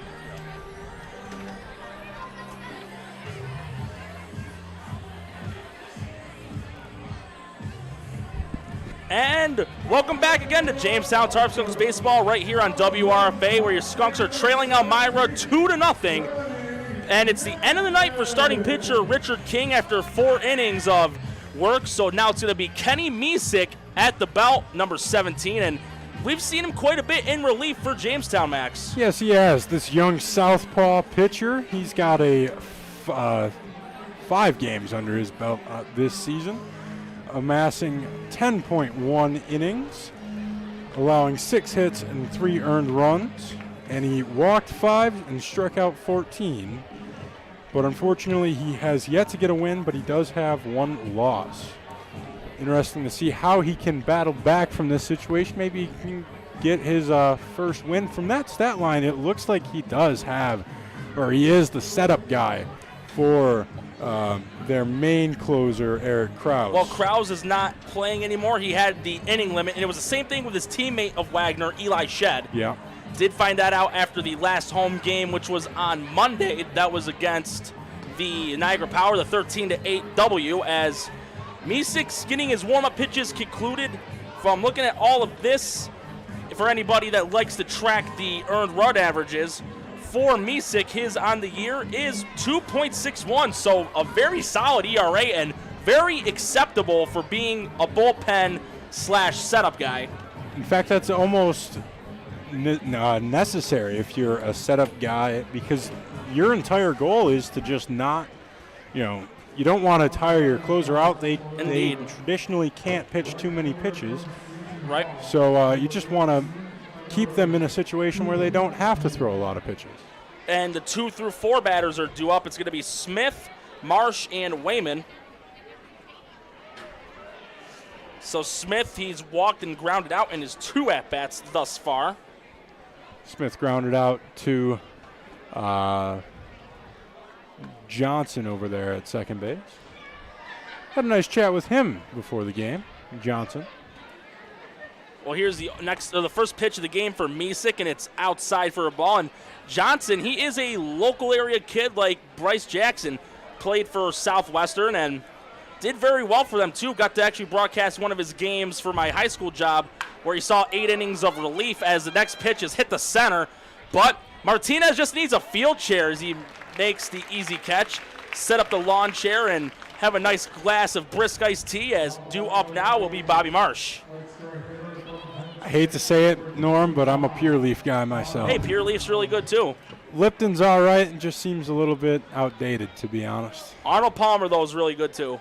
Arizona in general is really good, but Pure Leaf, you just, for some reason, feel just very elegant when you're Raspberry and cherry and the cherry blossom one are the two best ones in my opinion. But again, it's going to be Marsh coming up to bat, the extra hitter. He is 0 for 1. He got walked in his last at bat. This one is hit the left. Durrell, though, covering a lot of ground again, and he makes the catch for out number 2. Marsh just really likes to hit that specific spot. That's the second time that he made Will Durrell run that far. And to be honest, it looks like Will Durrell can just, he can stay up to speed with, Usain Bolt, some of the faster runners, even Ichiro Suzuki, I guess. I don't know. That's, that was some impressive speed. Well, when you say Ichiro, the last time the Mariners made the postseason was his rookie year. That was back in 2000. Oh, yeah. That was a long while ago. Well, here's Misik's next pitch, and that's low, ball 1, as, again, it is Wayman, the DH. He got walked in his last at-bat. And in his first at-bat, he grounded out to McGee, who flipped it over to Richard King. Next pitch by Misik, that's outside, and a nice catch there by Campus, doing a little around the world, transferring it from the glove to his hand to throw it back to Kenny Misik. It was pretty flashy. A little bit too flashy, but that's okay. Hey, there was a game Joe Maurer had a great behind-the-back no-look catch as the next pitch by Misik is hit foul down the first base side, making it 2-1. Seems like Wayman likes to ground out or ground the ball his pull side to right field, as that would be, if that was fair, that would have been the second ground ball to that general area of the game. So far, 2 runs and only 2 hits for Elmira. Even though Jamestown's got 1 hit more, Elmira's got what it matters the most, as the next pitch is at the heart of the plate to even the count at 2s, and the triple deuce is on the board, and he'll look for a 1-2-3 inning to start his relief appearance. That looked to be a nice little slider, just dancing away from Wayman. Keeping it in the zone, though. Counts even at 2s. Here's Misik's next pitch, and it's a check swing over to McGee. Fields it cleanly, holds off Misik. He'll tag the bag himself. So a scoreless inning of relief so far for Misik. Score still 2-0, and Max, I'm going to leave it to you. And that was the first 1-2-3 inning for the Tarp Skunks today. But anyways, I'd like to remind you guys that support for WRFA's coverage of the Jamestown Tarp Skunks in 2022 is brought to you in part by Schultz Auto Group. Schultz Auto Group, celebrating over 50 years of serving the community's automotive needs with an excellent customer buying and ownership experience. At Schultz Auto Group, all repair facilities have experienced and factory-trained technicians with state-of-the-art equipment for every automotive need, no matter what engine type, gas, diesel, or electric. The next generation of auto care is already at Schultz Auto Group. Schultz Auto Group, a proud supporter of Jamestown Tarp Skunks community baseball and your community radio station, WRFA-LP. For more information, call 1-866-931-2998 or visit schultzauto.com. Anyways, Norm, looks to be the same pitcher, but I'm not too sure. It is. It's still Champa. And again, so far, 1 strikeout for him, but what matters the most is that big fat 0 on the run column. And I was trying to gesture towards the Elmira Pioneers dugout. It looks like they have a couple of people just talking and stretching a little bit while they're getting ready. I can't quite discern a number yet. There is a light pole in the way. Even so, our executive producer, Jason Sample, looking like an ornithologist, staying laser focused on the binoculars when the right time comes. But again, Champa's going to be dealing with a strong part of the lineup, beginning with Johnny Campus, the catcher. Then it's going to be Johnson and King due up as well. So 6 through 8 due up. Are you sure that he's laser focused with the binoculars right now? Well, I usually see him with them the most. I've seen Jess with them from time to time. I think I've seen you with them one other time. But again, you've mainly just been calling the games on the headset with me for most of the time, besides occasional photography and the player interviews, as the next pitch by Champa is about to be thrown. And outside corner, strike 1. And Campus, he popped over to third in his first at-bat. Still can't make out a number. I stole Jason's binoculars. The 0-1 is fouled off. He likes to foul the ball back today. Is he wearing maybe 24 for Roger Dorn, going 0 for the century against Busick, but several foul tips? Honestly, maybe. I don't know. But it's an 0-2 count in favor of Ciampa. Campus looking to get on base to start a 5th inning rally. Here's the pitch. And this one's going to go over to second. Fielded there by Osofsky. Throw to first in plenty of time. So a 4-3 ground out, and due up now is going to be Nate Johnson. Nate Johnson, he grounded out to the shortstop in his last at-bat in the second. He's going to try and do something a little bit different, try to get on base. But it looks like the pitcher that was warming up, or at least stretching a little bit, is now sitting down again. So maybe they're trusting him. Here's the next pitch, hard to the plate, down Broadway for strike 1. And all 3 hits by Jamestown have been in the 3rd inning. Besides that, it's zippity-doo-dah as the 0-1 pitch by Ciampa is about to be tossed. Outside corner, strike 2. And again, now it's that case if you got to swing it. Yeah, he's falling behind here, which is never a good sign, obviously, but he's got to protect the dish, got to fight everything off. Here's the 0-2, and that's in the dirt, ball 1. And we've seen that the last couple of home games with Johnson. He does play on that tightrope very dangerously with letting pitches in a 2-strike count of any kind that are close to the strike zone, just lets them pass. Almost like he's second-guessing himself to swing. Here's the 1-2 by Ciampa, and that's outside. Count goes even at 2s. And in that pitch, he literally did second-guess himself to swing. He started it to go around, but he checked it back well in time, so kept it to be a 2-2 count. And Johnson's going to ground it foul and into the hands of Coach Bazil. Gold glove performance there in the third base voting. Coach third box. base voting? Yeah. You know what? Well, there was already the All-Star vote did happen the other day as the 2-2 by Ciampa is about to be tossed. Johnson fouls it, goes over the top of the press box and into the concourse. They should really give us, like, windows, in case. Plexiglass? Yeah, probably. They give the plexiglass to the camera. I mean, does the camera really matter more than us? Well, here's the 2-2, and that's low, ball 3. Again, Jordan King is due up regardless whether Johnson gets walked or struck out. Or gets a hit or doesn't strike out or doesn't come in out of any kind. Here's the payoff. He went around from my view, and the home plate umpire doesn't even need a second opinion. Called strike 3, second strikeout of the game for Ciampa. And King up to bat now, the right fielder. And King, in his last at-bat, he also grounded out to the shortstop, but that was to start the 3rd inning. He also is going to try and do something different. He's making himself known out there in right field, a couple of glamorous plays. Indeed. Ciampa, those one out away from having his 3rd 1-2-3 inning in the last 4. Here's the next pitch. It skips in the dirt for ball 1. I wonder if he may have hit a couple of those night crawlers that some of the batters like to fish on those kinds of pitches. You and me go fishing in the dark, Norm. All I know is I prefer lying on my back and counting the stars, as a strike on the outside corner evens the count at 1s. I don't know. Fishing is kind of fun. I like it. I like swimming more, though.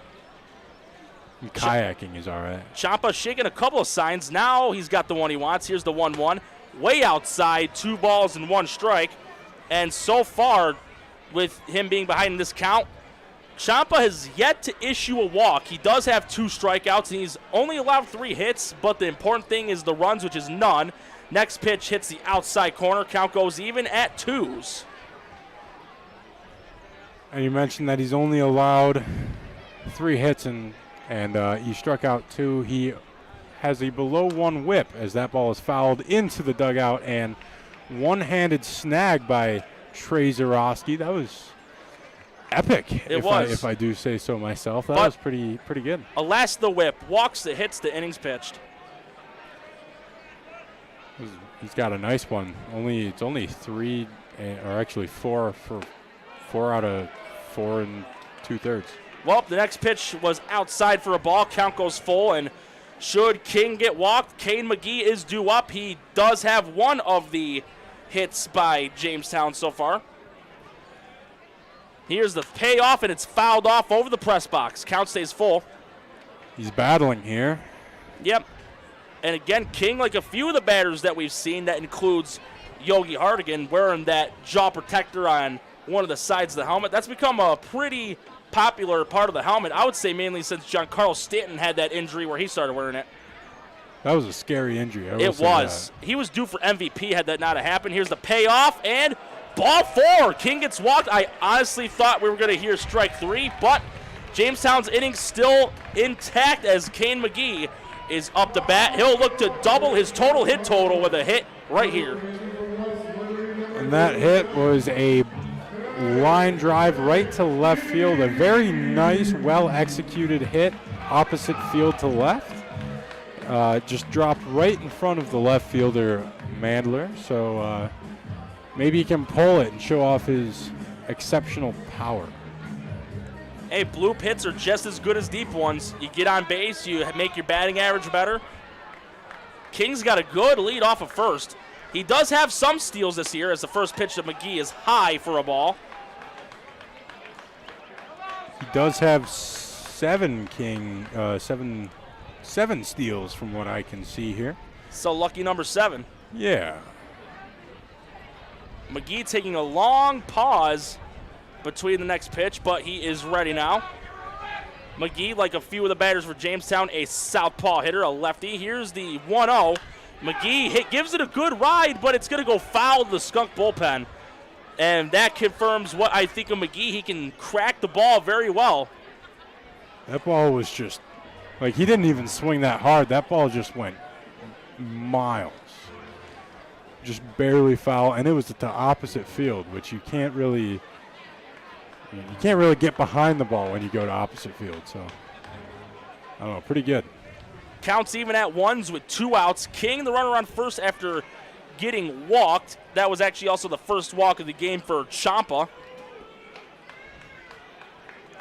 McGee, though, I looks like he was just waiting for some signs from Bazil, but he's ready now. The count is even at 1s.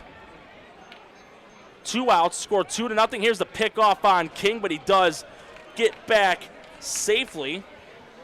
Rather smart by Ciampa. I thought for a fact Jordan King was going to be stealing. I don't know if you saw me point towards him. I saw from the peripheral side. But again, King, he's got a good lead off of first. Ciampa looking for that right side. We have seen him shake off a few different times. King's going. Here's the pitch. McGee hits it through into right for a base. No, here it's a fielding butt. And he's out. I thought he missed the bag. It looked like it was going to be a base hit, but a heads-up play by Osofsky to dive onto the grass and record the out. Bazil's not happy. McGee thought he was safe. From my view, it looked like Hanley's foot was off the bag. But looks like the call's going to, unless it's going to be a quick conference here by the umpires. And it looks like there is going to be a conference by the umpires. Okay, so we're not going to go into break just yet. Both umpires are having a conference. From my view, it looked like the foot was off the bag and that McGee was safe, and it's been overturned. McGee is safe, so the inning stays alive. King was able to get to third base because it was a hit and run. Now it's going to be Royce Frazier, the extra hitter, due up, and I do believe that will be ruled a single, and it is. Second hit of the game for McGee, and he's doubled his season hit total. I hate to say it because it's what my high school baseball coach told me all the time. Drop the anchor, Max. You're going too slow. But I don't know. Kane McGee, he was. I think he was just jogging to first base. I think he thought that ball made its way into right field. So I don't think he was hustling as much as he should have been. But always got to hustle. That's the rule of thumb. That's the rule of thumb. Always got to go as fast as you can. So give credit to King, though. He took off because it was a hit and run. He got to third base. And with a base hit by Frazier, they could cut their deficit in half. They do have 4 hits already. And before any more continuation, we have hit the top of the hour. Again, fans, you're listening to Jamestown Tarp Skunks Baseball on WRFALP 107.9 FM in Jamestown, New York, as Frazier is up to bat, and a base hit could drive home King. McGee on a very close single got on base as the next pitch to Frazier. And checking to see if Frazier, looked like the catcher wanted a second opinion from the bases umpire to see if Frazier went around, but it's called a ball, count 1-0.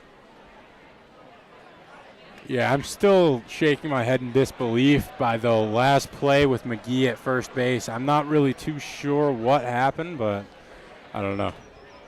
Here's the 1-0 by Ciampa. This one's popped up. It is in play. Olsovsky calling for it, and he makes the catch. So, despite runners on the corners, they are left stranded, and score still 2-0 in favor of Elmira, but stick around for the 6th inning right here on WRFA.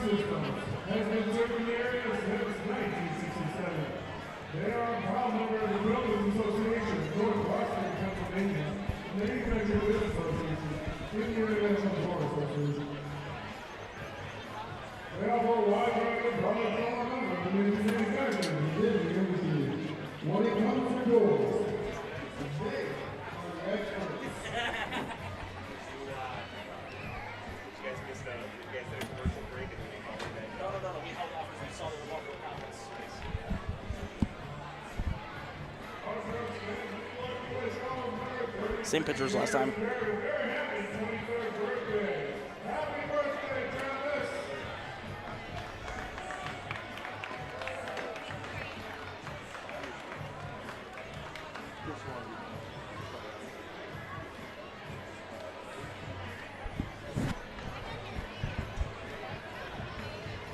And we're about to soon start the top of the 6th inning as Kenny Misik's going to get another inning of relief here for Jamestown. He'll be dealing with the middle of the lineup, Musio, Phelps, and Murad. Jamestown behind 2-0 as they'll look to keep the score as it is so they can start a rally of their own. And this guy on the mound right here, he mowed down in the last half of the inning, or in his last inning of work. 2 straight fly balls and then a soft, easy ground ball to McGee over there at first base, making it the 1-2-3 inning and the first 1-2-3 inning for the Jamestown Tarp Skunks. Yeah, Musio struck out looking his first at bat as he went around the dish. Clearly went around it. Don't even need a second opinion. Strike 1. And that ball looked to be like a 58-foot breaking ball, and mind you, it's 60 feet to from the mound to home plate, so 58 feet is not enough. No, it's not. You need that other 2 feet. Here's the 0-1 by Misik, and that one's in the dirt and inside for ball 1. You know, if I have to be real here, I lied to you. It's actually 60 feet 6 inches. So I do know for middle school, because my brother used to play, it's 45 feet. That's for like Little League and all that. Well, here's the 1-1 by Misik. That's right down Broadway for strike 2. Don't even need the playbill for it. I like Broadway. I'm a musical guy. I was in a few in high school. 1-2 by Misik. Swing and a miss, strike 3. Back-to-back times. Musio has been struck out, but the ball was on the ground. Campus was able to get it to McGee in time. So that's the first strikeout for Misik in this appearance, and now it will be Lucas Phelps, the shortstop, who scored one of the 2 runs for Elmira. Yeah, call that one a strikeout and a 2-3 putout. The ball was in the dirt. Campus made the throw over to McGee. So he was saved after that swing and a miss, strike 3. And you mentioned Phelps scored a run. He actually scored the first run of the ball game. Indeed. Of course, there were only 2, both of them by the Pioneers. Here's Misik's next pitch. That swung on and missed near the dirt for strike 1. And pairs means 2, so if you're in pairs, you need a partner. Misik seems to be staying low this game, trying to get a lot of swings and misses. He's gotten a couple this inning. Next pitch hits the outside corner for strike 2. And we could possibly see back-to-back strikeouts by Misik. That would be really nice to see. That last strikeout was his first of the game in his 1 1/3 of an inning pitch. Here's the 0-2 by Misik. Swing and a miss, strike 3. Back-to-back strikeouts, back-to-back 2 3s on him. So Misik's stuff, up near the dirt has been working for him so far in this inning, and he's 1 out away from back-to-back 1-2-3s. And here we have to face the catcher, Murad, who worked a walk his first at-bat and grounded out to Zarowski over there at the shortstop position in his last at-bat. Next pitch by Misek. The slider is outside for a ball, and he's already got 1 strikeout more than King did in his 4 innings of work. Yeah, looking back on it now, King only had 1 strikeout, and that was in the 3rd inning. He caught Musio looking, so you never know. And this one is foul over the press box. It looked like it was going to hit the top of it for a moment, but it doesn't. And the count goes even at 1s. Even if it did, this press box is structurally sound, so we wouldn't have to worry about it, hopefully not. It's not like Tom Hanks' or a big mansion on the money pit where you touch something, it falls apart. And this one, way inside, almost got Murad on the feet, but with no runners on base, a case of no harm, no foul. Counts 2-1. Seemed like Kenny Misek was thinking to himself, dance, boy, as that ball hit the ground near his feet, almost like an old Western movie. Yeah, except the floor is not falling apart. Here's the 2-1. That off speed again, but it's outside, ball 3. And should Murad get walked, Joe Osofsky will be up next. He's on deck right now, the second baseman. He's going for the backdoor breaking ball, trying to hook the zone, trying to catch the outside corner, but couldn't. And this one is a hot shot to left for a base hit. Let's see if Murad tries to extend it to a double. He will head to second, and he'll get there in plenty of time. So the first extra base hit of the game for either team, and now it's going to be Joe Osofsky. And that's why they call it the hot corner, right above Cody Bay's head out there at the third base spot.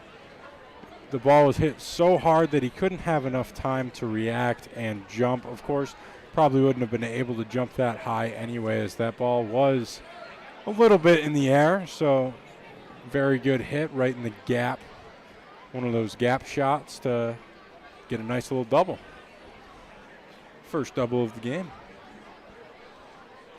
Here's the next pitch by Misek, and that hits the outside corner for strike 1. In fact, that was his second double on the year for him, so I'm sure he's happy with that. If Osofsky can get a base hit, Elmira could possibly extend their lead to 3 runs, and looked like Misek was about to start pitching, but took a look at second and went for the aborted pickoff. Smart move on him. Murad was dancing a little bit too much for my liking. Here's the 0-1 by Misek, and that one's given a ride to left, and that's going to drop fair. Could we see back-to-back doubles?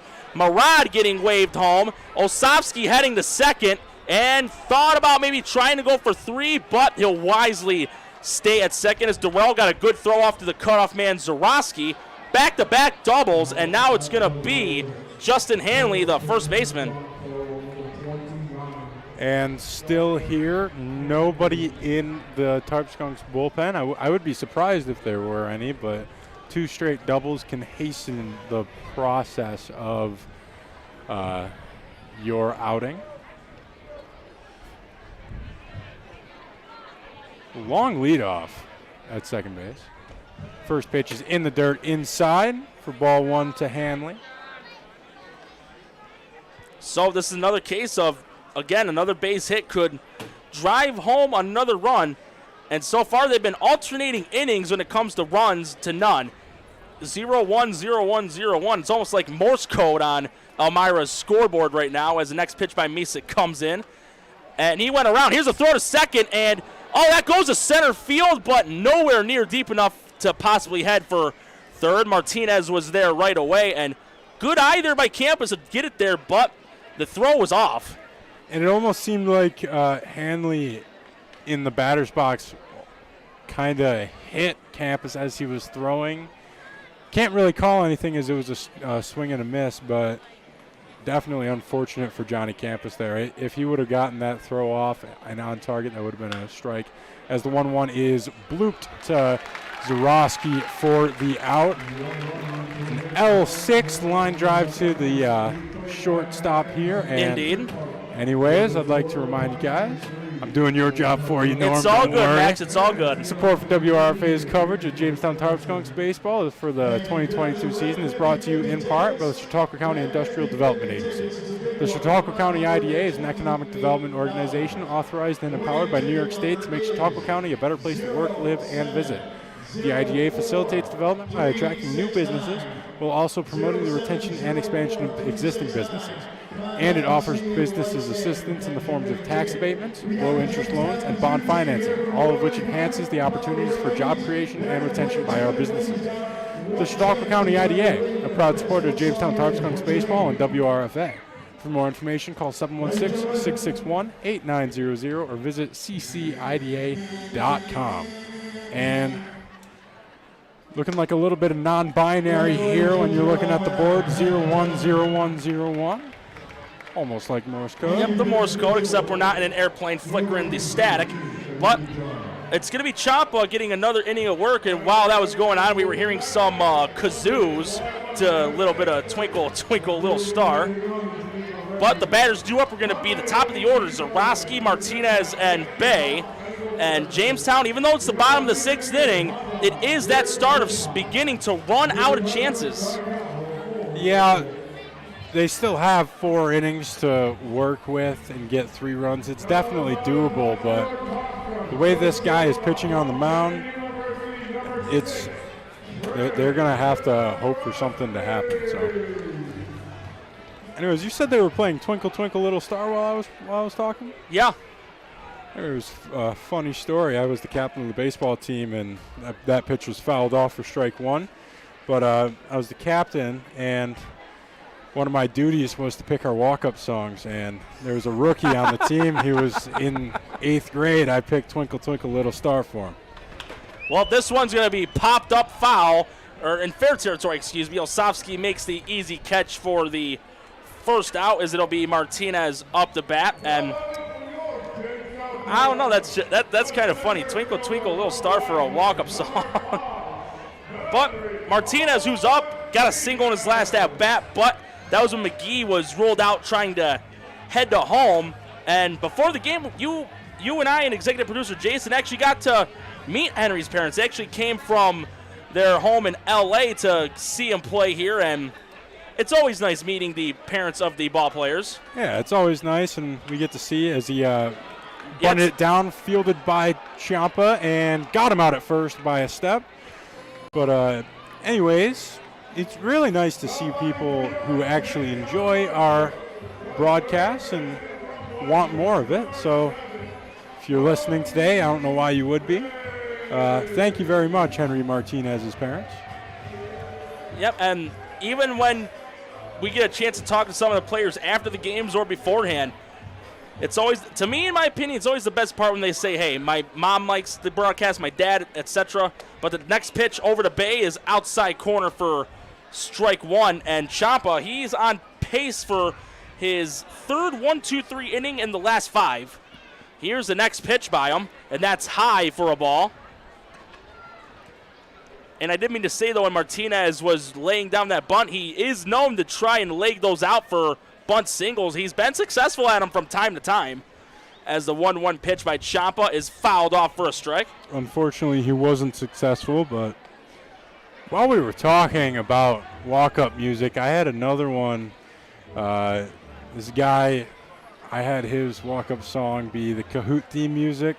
I had one that was the song of Barbie Girl. That was pretty funny. Here's the 1-2. It's low for a ball, making it 2-2. I'd rather have Barbie Girl than Twinkle Twinkle Little Star, honestly, because at least Barbie Girl is a hype song. It is. You know, Space Jam was always nice, too.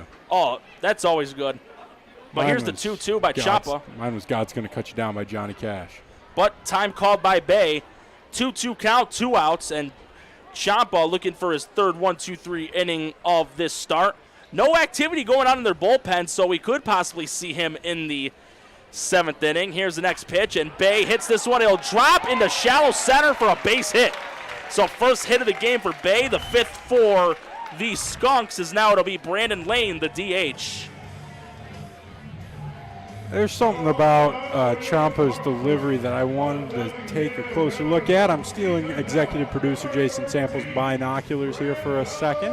Don't say negative. Just say you're borrowing them. Oh, yeah, I'm borrowing his expensive binocular. Something old, something new, something borrowed, and something blue as Bay's got a good lead off of the bag. He leads the team with 14 stolen bases on the year. Here's Ciampa's next pitch, and Lane fouls it off for a strike.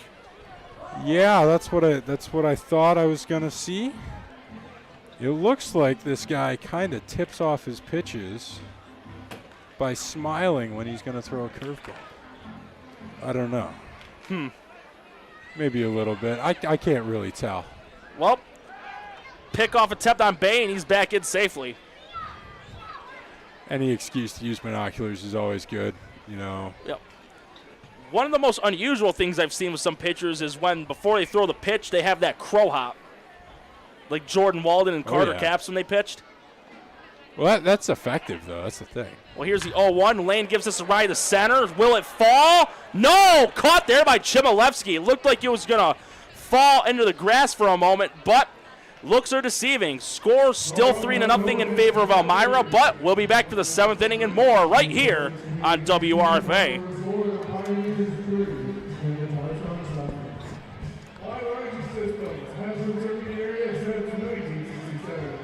They are upheld from the Building Association of Northwestern Pennsylvania, the Manufacturer and Business Association, the International Door Association. We all know wide variety of products from one another, the major manufacturers within the industry. When it comes to doors, they are the experts.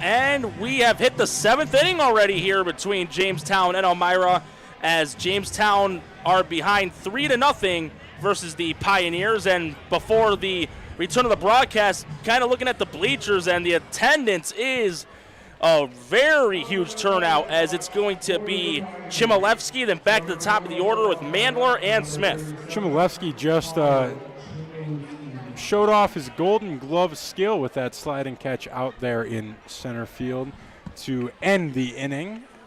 And he actually got a hit, and he got hit by a pitch in his first 2 at-bats. Next pitch by Misick hits the outside corner for a strike, and Chmielewski's single also drove in a run. That was in the 4th.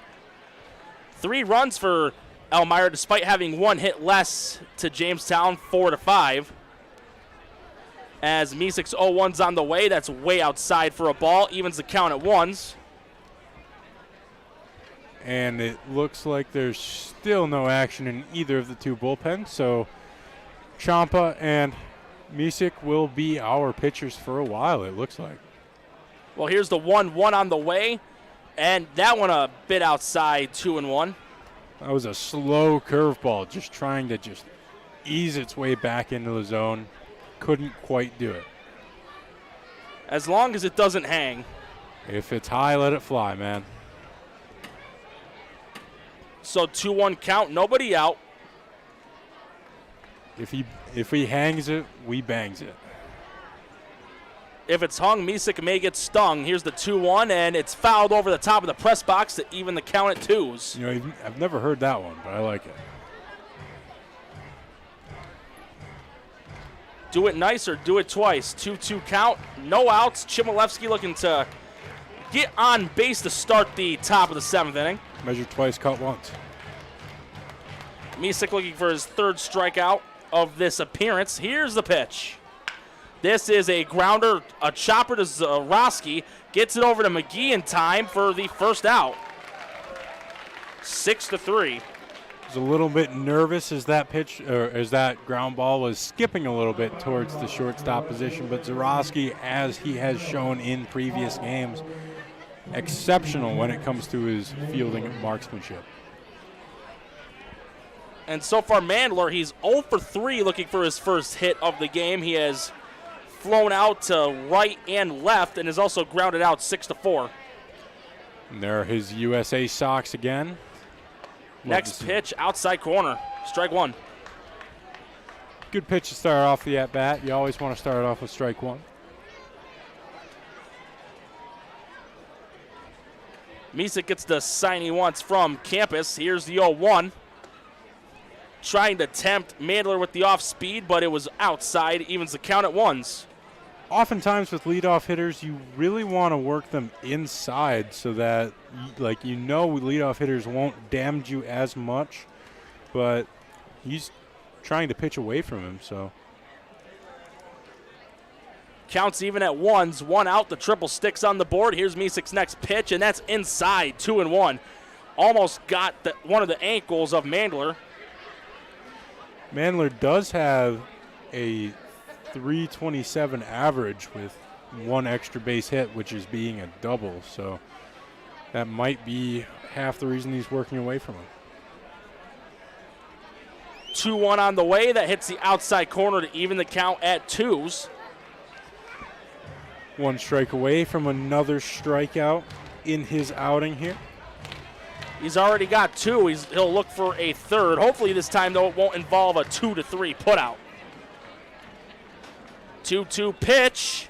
Swung on, and that's going to go foul. It looks like it'll go into the Pioneer bullpen, and it will.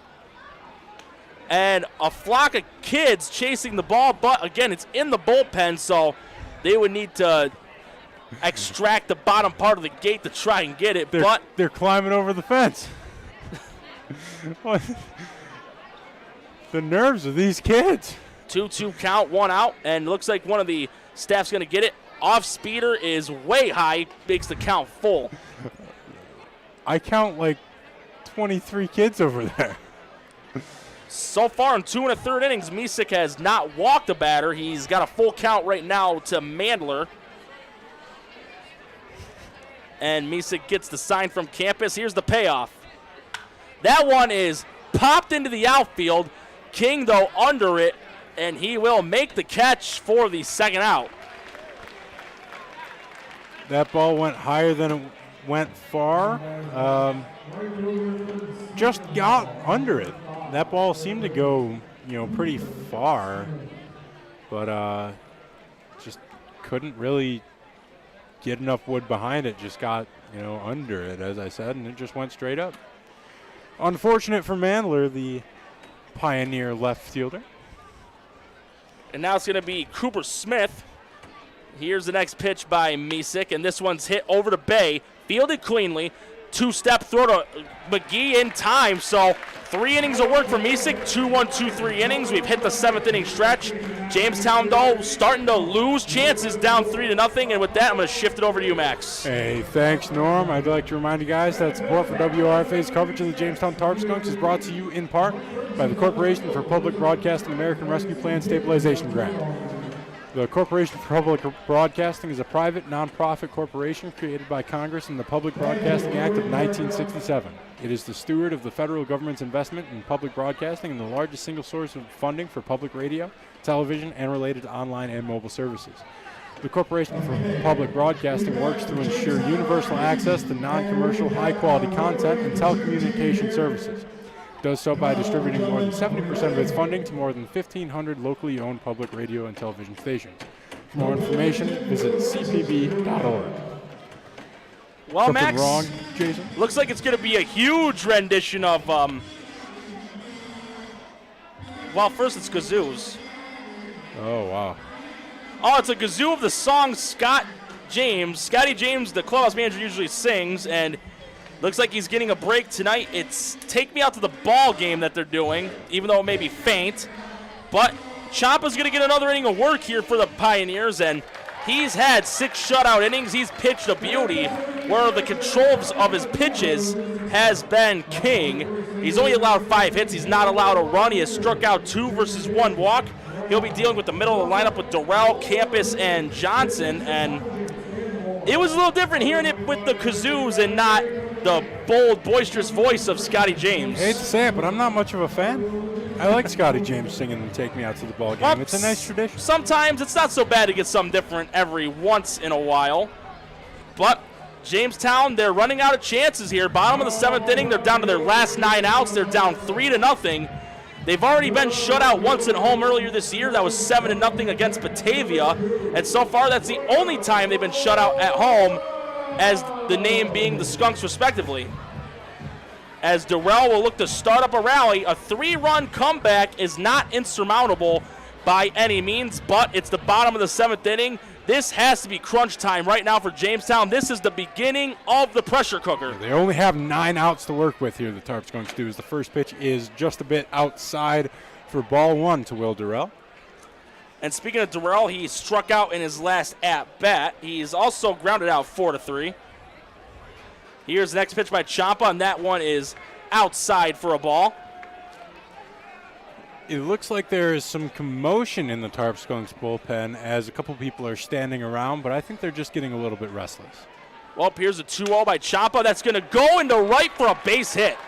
Again, Nathan Smith was in there earlier. He was walking with Misek, so maybe getting a chance to warm himself up. But 6th hit of the game for Jamestown. Durrell's first, and Campus, I'm sure he's hungry to hit another home run. The win with the 2 flags, the U.S. flag and the flag of the state of New York, it's begun to die down a little bit, even though it's still waving a little. Even so, Johnny Campus definitely has the power to just cut through the wind like a hot knife through butter. Durrell's got a decent lead off of the bag.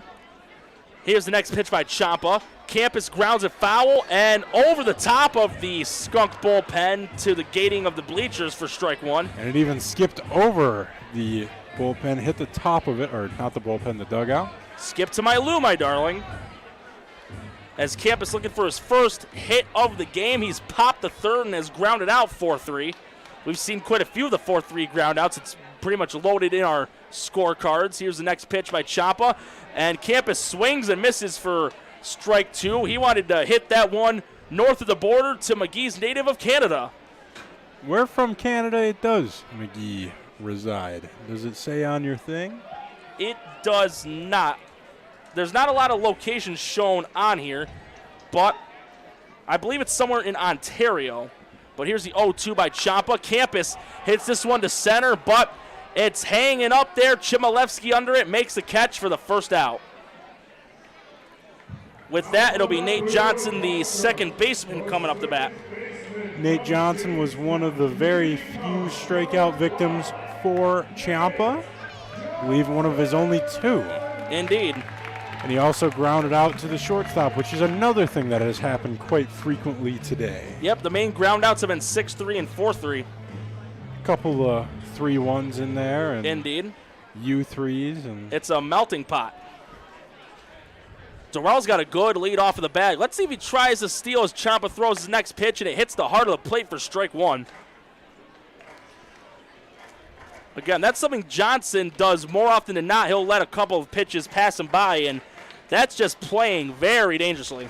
Will Durrell does have 8 stolen bases, so I wouldn't be surprised to see him on the move, as a pickoff attempt is to first base, but not in time. Safe is Will Durrell. 0-1 count, just 1 out. Durrell on first after his bottom of the 7th leading single. Here's the next pitch by Champa. That's in the dirt, but a good job by Muradov blocking it. Evens the count at 1s. Dropping right to his knees, just making sure that ball does not get past him. That's the first priority as a catcher with a runner on first. Champa looking for the right sign, and he gets it. Durrell's going. Here's the pitch, and Johnson's going to hit a grounder to third. And that's a second out, and Durrell looked like he thought it was going foul, but it stayed fair. And now it's going to be Jordan King, the right fielder. I don't think Durrell thought that it was foul. I think Durrell thought that it was a line drive. Also a liner to third and a possible double play. More like a probable double play. He was 3 feet from second base. That was, you would have been dead to rights if that was a line drive. So Jordan King's up to bat. He got stranded at third in his last at bat in the fifth. 2 outs here, Darrell on second, and a base hit can highly likely get Darrell home. And they're running out of opportunities. Now they're down to their last 7 outs. Yes, they are. And the pressure cooker's starting to get higher on the temperature. Here's the next pitch by Ciampa. It's outside for a ball. Good take there by Jordan King, obviously. Situational baseball would dictate just put the ball into the outfield. Make sure that it's, low enough not to be caught. You don't want to go for a home run. 1-0 pitch is high for a ball, 2-0.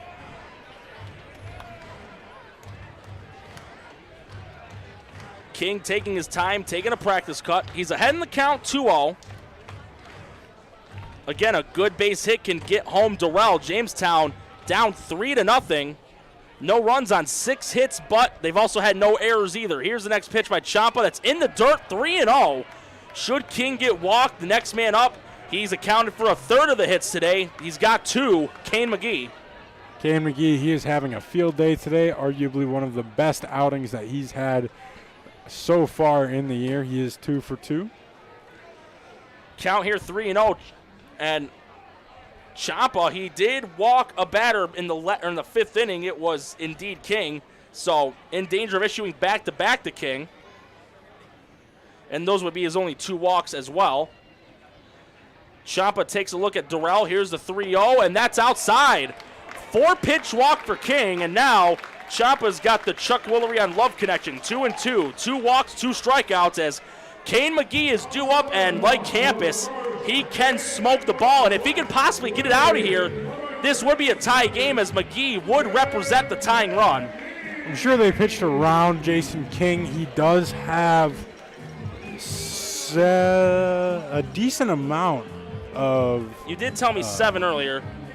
He does have a decent amount of RBI. He has 7 RBI prior to this game, so it could be playing around him, I guess. Here's Ciampa's next pitch, and right the heart of the plate, strike 1.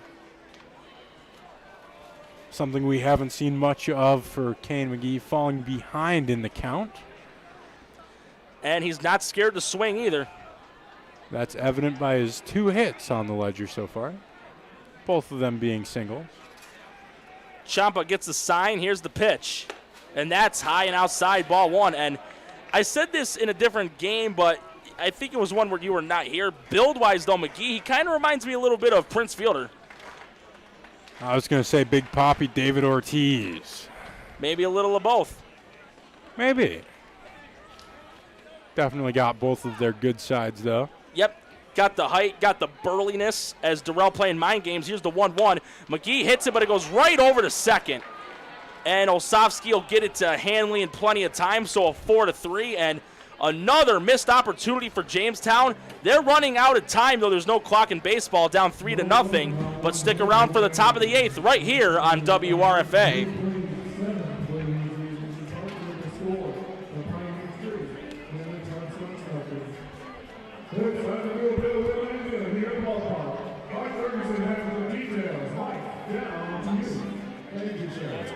What's your name, sir?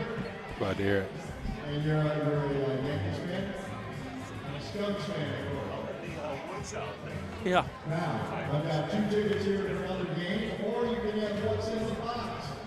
Which one do you think you like? I can't tell you what's in the box. You have to tell me what's in the box.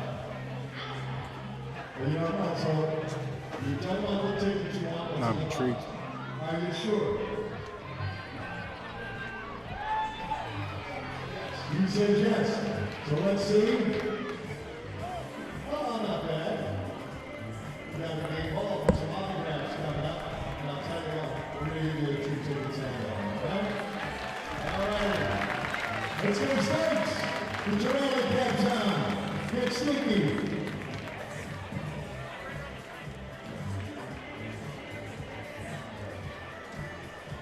And we are about to begin the top of the 8th inning here between your Skunks and the Elmira Pioneers right here on WRFA. For any viewers of the stream or listeners of the radio broadcast just tuning in, Norm Rodriguez here along with my partner in crime, Max Pinjator, as Meesik's getting another inning of work, and he will be dealing with the 3 through 5 hitters. It'll be Marsh, Wayman, and Musio, and in spite of the deficit, Meesik's looked pretty solid in his relief appearance, just allowing 1 run, as the next pitch is almost playing a little spinal music, but didn't hit him, and the throw to him goes all the way to the shortstop in Zarowski. But no runners on base, so again, no harm, no foul, as back in it again is Marsh. He's 0 for 2. He's been walked, left at second, but he's also flown to left twice. And both of those flyouts to left were putting Durrell in some difficult situations where they were trying to, run it down as much as possible. 1-0 is a strike right down the pipe, making it even at 1-1. The pipe's so clean you don't even need a bottle of Drano, as the count's even at 1s. I think Marsh was taking all the way as he hasn't gotten a hit yet. He really wanted that one. 1-1 count is inside, I guess, for ball 2. So count 2-1 in favor of Marsh. Marsh, a lefty, looking to get on base and add an insurance run or 2 for Elmira. Here's the next pitch. It's going to be a chopper to McGee. He bobbled it. It's in fair territory, and he'll tag the bag just in the nick of time. Sometimes playing the ball when it's at that fine line between fair and foul can be a curse, but McGee's able to tag the bag, and first out of the inning, now it will be the DH, Frank Wayman. Let me ask you something.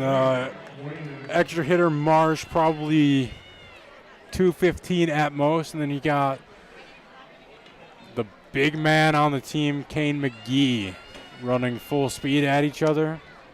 Who do you think is going to win that one? McGee, for sure, because he looks like he's about 35, 40 pounds heavier.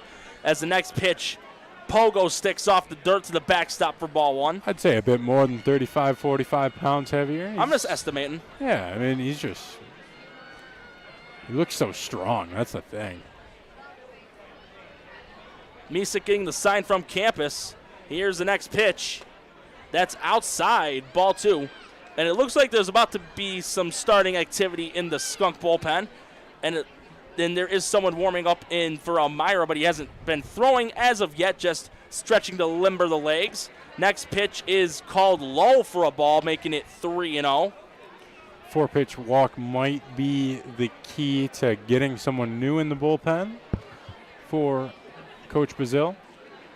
Here's the pitch, and that's the case. It's going to be a 4-pitch walk for Wayman. It's the second time he's been walked tonight, and now it'll be Musio, the third baseman who has struck out in his last 2 at-bats. And both of those strikeouts were of different natures, one looking, one swinging. And his only other at-bat, he popped out to Richard King. So having some trouble getting solid contact in this game so far, but he's got a chance to get something going for himself with this at-bat. Here's Meesik's next pitch, and fouled off, strike 1. That pop-out was actually a bunt that was a mistake. Just drilled it right up, to Richard King. Yep, popped the bunt high in the air, and that's one of the cardinal sins of baseball. You never pop up a bunt. There are many cardinal sins of baseball, but that's one of the worst. Here's a pickoff by Meesik, and throughout the year, his pickoff move is very deceiving because it looks like he's about to throw the pitch, and then he lobs it over to the first baseman, whether it have been O'Shaughnessy, Davis, or McGee. That's a pro of being a lefty pitcher. Lefty pitchers have it easy. Sometimes I wish I was a left-handed pitcher. You can be Pat Venditti and be ambidextrous. I'm not that good. Musio swings and misses for strike 2, and 1 strike away from getting a hat trick.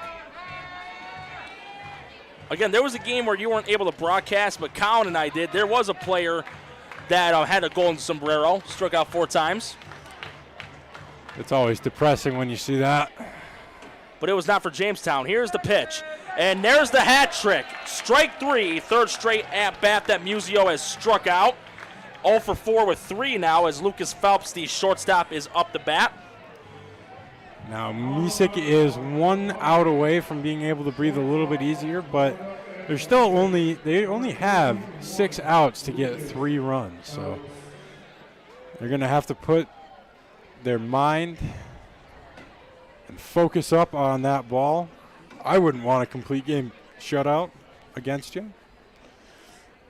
Here's the next pitch by Misek. Swing and a miss by Phelps for strike one. And so far in the 3 2/3 innings of work here for Misek, he has, from what I see, struck out 3 batters, and he's only issued the 1 walk. As the next pitch is in the dirt, hit off of Campus's pads, and advancing to second is Wayman. I think if Campus would have showed a little bit more hustle getting to that ball, he definitely could have gotten Wayman out at second, but shouldn't really be worried about him with 2 outs. Just attack at the hitter, and that may be why he didn't try to go for it as hard, knowing that there's 2 outs. Probably. But I know Campus thinks about a lot of things at once. So 1-1 pitch by Misek. It's going to be a grounder. Goes right to Zarowski. Here's a throw to McGee, but his feet are going to be off the bag. Wayman's heading home. Here's a throw to Campus, and he is safe. I thought Campus had the tag. there is no way that he wasn't out. Here's a throw to second and safe. It looked like Campus had him by a mile. There is no way that he was safe. You gotta be kidding me. It was a great throw by McGee. It looked like Campus had the tag before Wayman even touched the home plate. There is, like, he was outside of the dirt circle before Campus caught the ball. There is no way that he had him safe. That's the only word I could say right now is wow. And Campus, though, alertly got it over to second, but runner was safe there. That was clear safe, though, by Phelps. He got there in plenty of time, but that's going to be a run. Bazil not happy, and personally, not to bash, I think that was missed. That was well missed. If out by a mile. I have to say it was close, but there's no way that he could have made, like, There's no way it was that close. No. I understand that where the umpire was standing there, that would have been tough to call, but it was almost obvious that he was out. Ground ball to Cody Bay. 2-step to first, and another bad throw. And another bad throw. The ball goes to right field. Rounding third is Phelps, and he will score easily, making this a 5-run ball game. And it looks like it's starting to fall apart here at the seams. The water in the cooker's overflowing, and this is the first error of the game for Jamestown. It's an E5, and I believe that call of safe at home with Wayman's run, that may be the deal breaker. 2 runs in this inning for the Pioneers, and I'm sure the Skunk players and the fans alike are furious. Yeah, all thousands of them. This is a very popular game. It is a free game, so a lot of people are here, and a lot of people are mad at the umpire right now as that ground ball is up the middle. And it is fielded. No, it is not fielded. It is in the center field, and another run will score. That may be another error, too. And the mistakes now piling up here for Jamestown. It's 6-0. 3 runs here in the 8th, and I understand you could be upset at a missed call, but you got to keep playing the game. It's still the top of the 8th. 6-run deficit is a lot harder to make in 2 innings than a 3-run deficit. And from what I'm seeing here, it looks like they're going to call that a base hit. Yeah, that was right up the middle. I would be surprised if they called that an error. I wouldn't even know who to call that an error on. Both players had easy, or not so easy, but had opportunities to field that ball. A good lead off the bag. Here's the pickoff, and another bad throw. And heading over to second is going to be Olsavsky, and now he's going to go for third. The ball was on the gate. McGee double pumping, but he keeps the ball. And the second error of the inning for Jamestown, and again, it was a case of going one too many times on the pickoff, and it looks like the bridge is beginning to fully collapse without even a stick of dynamite. This is the ending tip of a Practical Joker's exploding cigar. And Johnny Campus is giving Misek a much-needed pep talk here. I don't know what they're talking about. Probably talking about how the umpire sucks. Yeah, he did make a gesture towards the home plate umpire, and now Bazile is going out to talk to him. I would say cut your losses, and this is not Misik's fault by any means. I'd say cut your losses, put in someone that's warming up in the bullpen, and I do see it looks like it's also Corey Shields warming up as well, number 39 now. He was originally number 8, but he switched numbers. But I'll check with my binoculars that I borrowed from executive producer Jason Sample. It looks like... Hold on.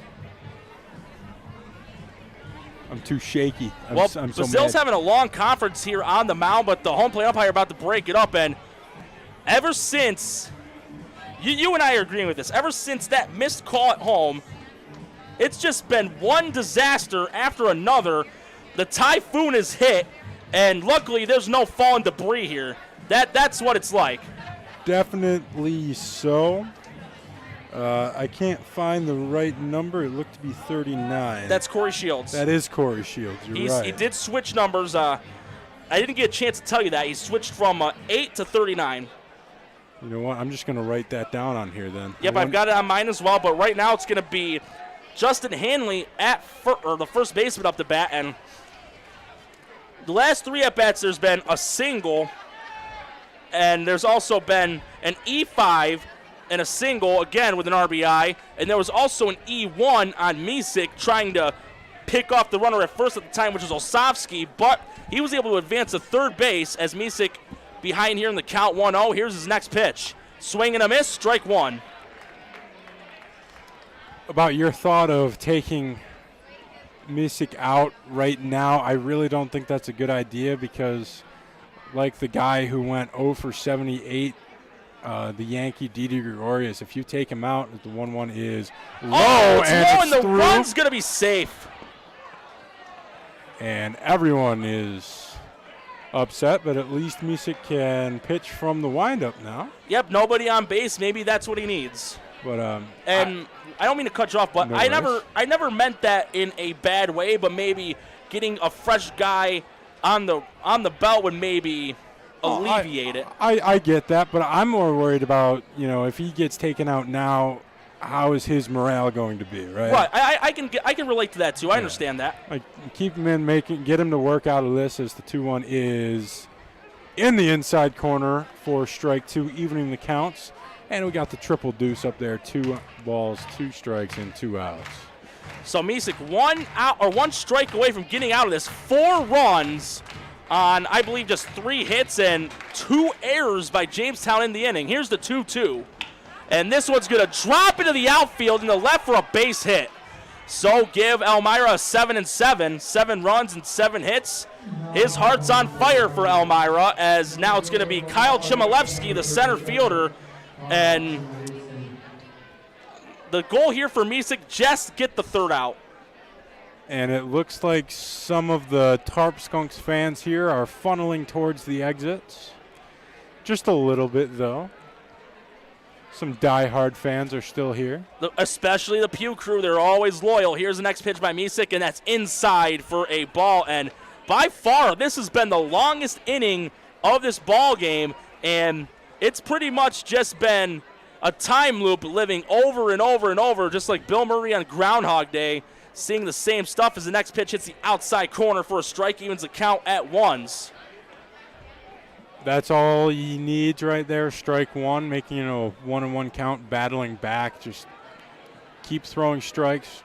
1-1 is a fly ball into right field. Jordan King backing up, covering a lot of ground, and will catch it to end this long, fruitful inning. Yeah, fruitful for Elmira, and a call of safe on a clear out at home, that just led to the downfall. But Max, I'm going to shift it over to you. All right, thank you very much.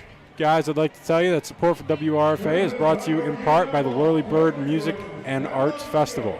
Whirlybird Music and Arts Festival returns to the streets and venues of downtown Jamestown on August 10th through the 13th of the 4 days of free concerts and local art. Whirlybird 2022 features the return of Jamestown funk legend Smack Dab for a free all-ages show at Winter Garden Plaza on Saturday, August 13th. Other performers for the weekend include Mungeon, Litz, Michaela Davis, Workman's Debt, The Audience, and the Porcelain Bus Drivers, Cold Lazarus, Emily Strong, Feverhawk, and many more. A complete lineup of performers and ticket information is available at whirlybirdfest.com. Whirlybird also provides live updates and information on Instagram and Facebook. Whirlybird Music and Arts Festival, happening August 10th through August 13th in downtown Jamestown. For more information, visit whirlybirdfest.com. Norm, 7 runs in 2 innings. 7 runs in 2 innings. How do you feel about this deficit? All I know is Jamestown needs to come up with a way to build some confidence going into their next game. They can come up with anything. There was a game in their past where they scored 12 runs in the bottom of the 8th inning. Could that magic happen again? It's highly possible, but they're going to build some confidence at least going into their next game tomorrow versus Niagara. I was there for that. That was amazing. Anyways, gotta say, if they're going to do it, this would be the part of the lineup that would. Royce Frazier, then Zarowski, and then Henry Martinez. 1-2-3 up for, 10-1-2 up for the Tarp Skunks. Next pitch by Ciampa, who's getting another inning at the heart of the plate for strike 1, and there is activity also going on in the bullpen for the Pioneers. Here's the next pitch by Ciampa, outside corner, strike 2. And it does look like a number in the 30s from my view. Don't worry, I got the binos. 39, 35, and 30 are the other 3 30s I see on the pitching as Frazier fouls the next pitch off for the count to stay 0-2. You know, fun fact, Norm, if you take off the lenses of the binoculars, they work a little bit better. I forgot that for a second. I think I have heard that. 0-2 by Ciampa, and Frazier looked like he went around, and the bases umpire confirms it. 3rd strikeout of the game for Ciampa, and now it'll be back to the top of the order with Trey Zarowski. 5 outs to work with.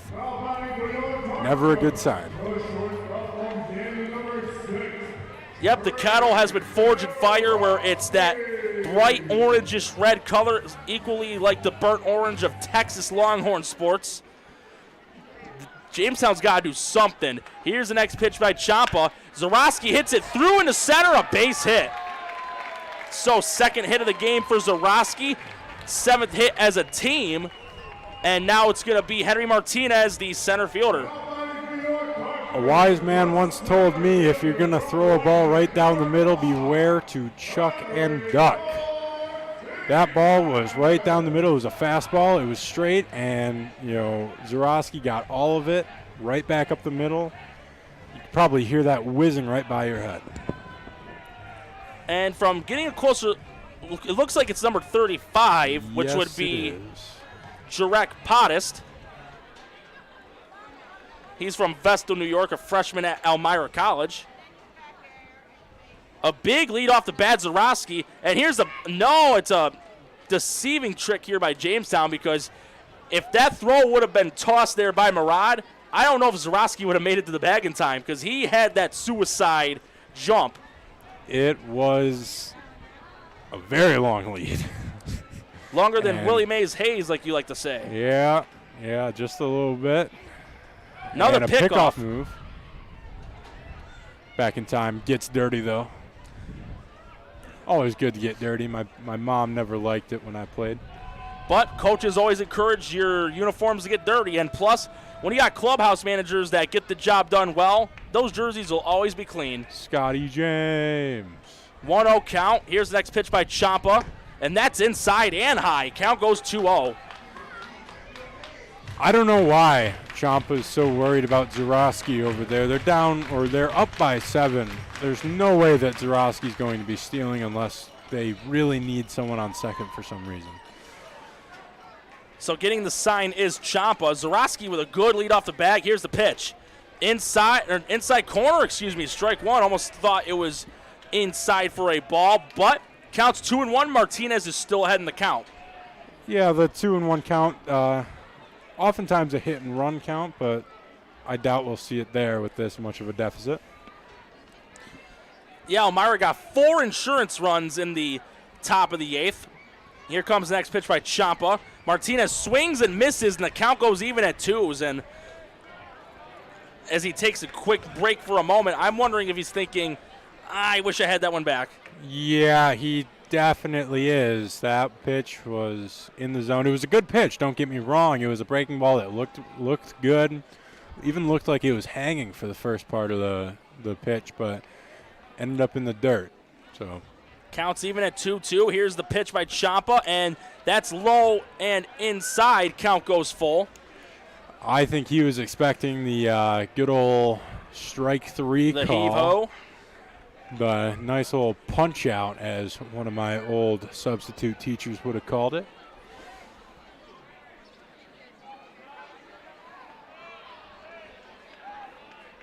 So payoff pitch coming for Tristan Ciampa.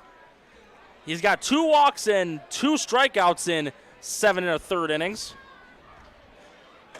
Ciampa's getting in Martinez's head. Has to step out for a second. Sometimes it's not a bad thing to do, as Martinez takes a couple cuts of the shillelagh. Here's the payoff. Zarowski's going, and it's fouled off. Looked like the umpire at home plate called it fair for a moment, but luckily for Martinez, it did roll foul. And I'm sure if you would have told him that it hit off his leg, I'm sure he would have listened. But I don't know, after that play at the plate, not so sure. Maybe he needs a set of binoculars. Well, it's still a full count. We're about to see another payoff pitch here from Ciampa.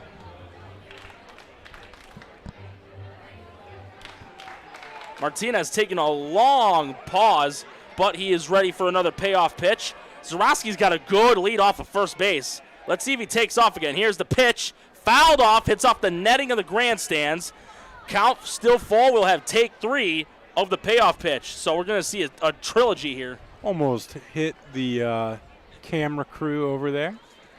But they do get the plexiglass. We don't. So, I mean, I'm still a little bit salty about that, but hey. Well, at least we get to call the game here on radio, as we're about to see another payoff pitch here by Tristan Ciampa. A good lead off the bag against Zarowski. I'm wondering if he's going to take off here. Here's the payoff again, and it's caught looking. Strike 3. 3rd strikeout of the game for Ciampa, and again, rule of thumb with 2 strikes, if it's anywhere close to the zone, take a swing at it. But sometimes it is what it is. As Bay comes up the bat, he does have a single, and he'll look to keep this inning going with Zarowski still at first. And it looks like just now the pitcher in the Elmira bullpen is finally making it to the 60 feet 6 inch mark in the bullpen. Here's the next pitch by Ciampa. It's outside for a ball. We've yet to see a full complete game by a pitcher here this season, with the exception of Perry's, which was the 6-inning mercy rule. That technically would not count as a complete game. Next pitch in the dirt, but Murad, a good job blocking it for a ball, making the count 2-0. And more action going on in the bullpen. It does look like Nathan Smith is getting ready to warm up. He was actually walking in with Misik around the 3rd inning when King was still starting his respective start. If I were Elmira's coach, I'd keep Ciampa in until he obviously can't pitch anymore. Well, here's the throw to first, but back in safely. Zarowski playing very dangerously, taking those big leads. I think he's trying to force a bad throw. Nothing too risky. I think he knows his limits and he knows the catcher's limits, so I think he's just trying to force a throw into the outfield. Here's the 3-0, and strike on the outside corner. Was waiting for the call to go fully. Sometimes we do see those delayed calls, but 3-1 count, 2 outs, so a little first-grade arithmetic on the board. No runs on 7 hits for Jamestown, and that's going to be ball 4. And let's see if no, they're just going to go station to station. 3rd walk of the game for Tristan Ciampa, and now it's going to be Brandon Lane, the DH. Brandon Lane DHing. He is 0 for 3 with 2 ground outs and 1 fly ball, and it looks like we have a mound visit after that walk.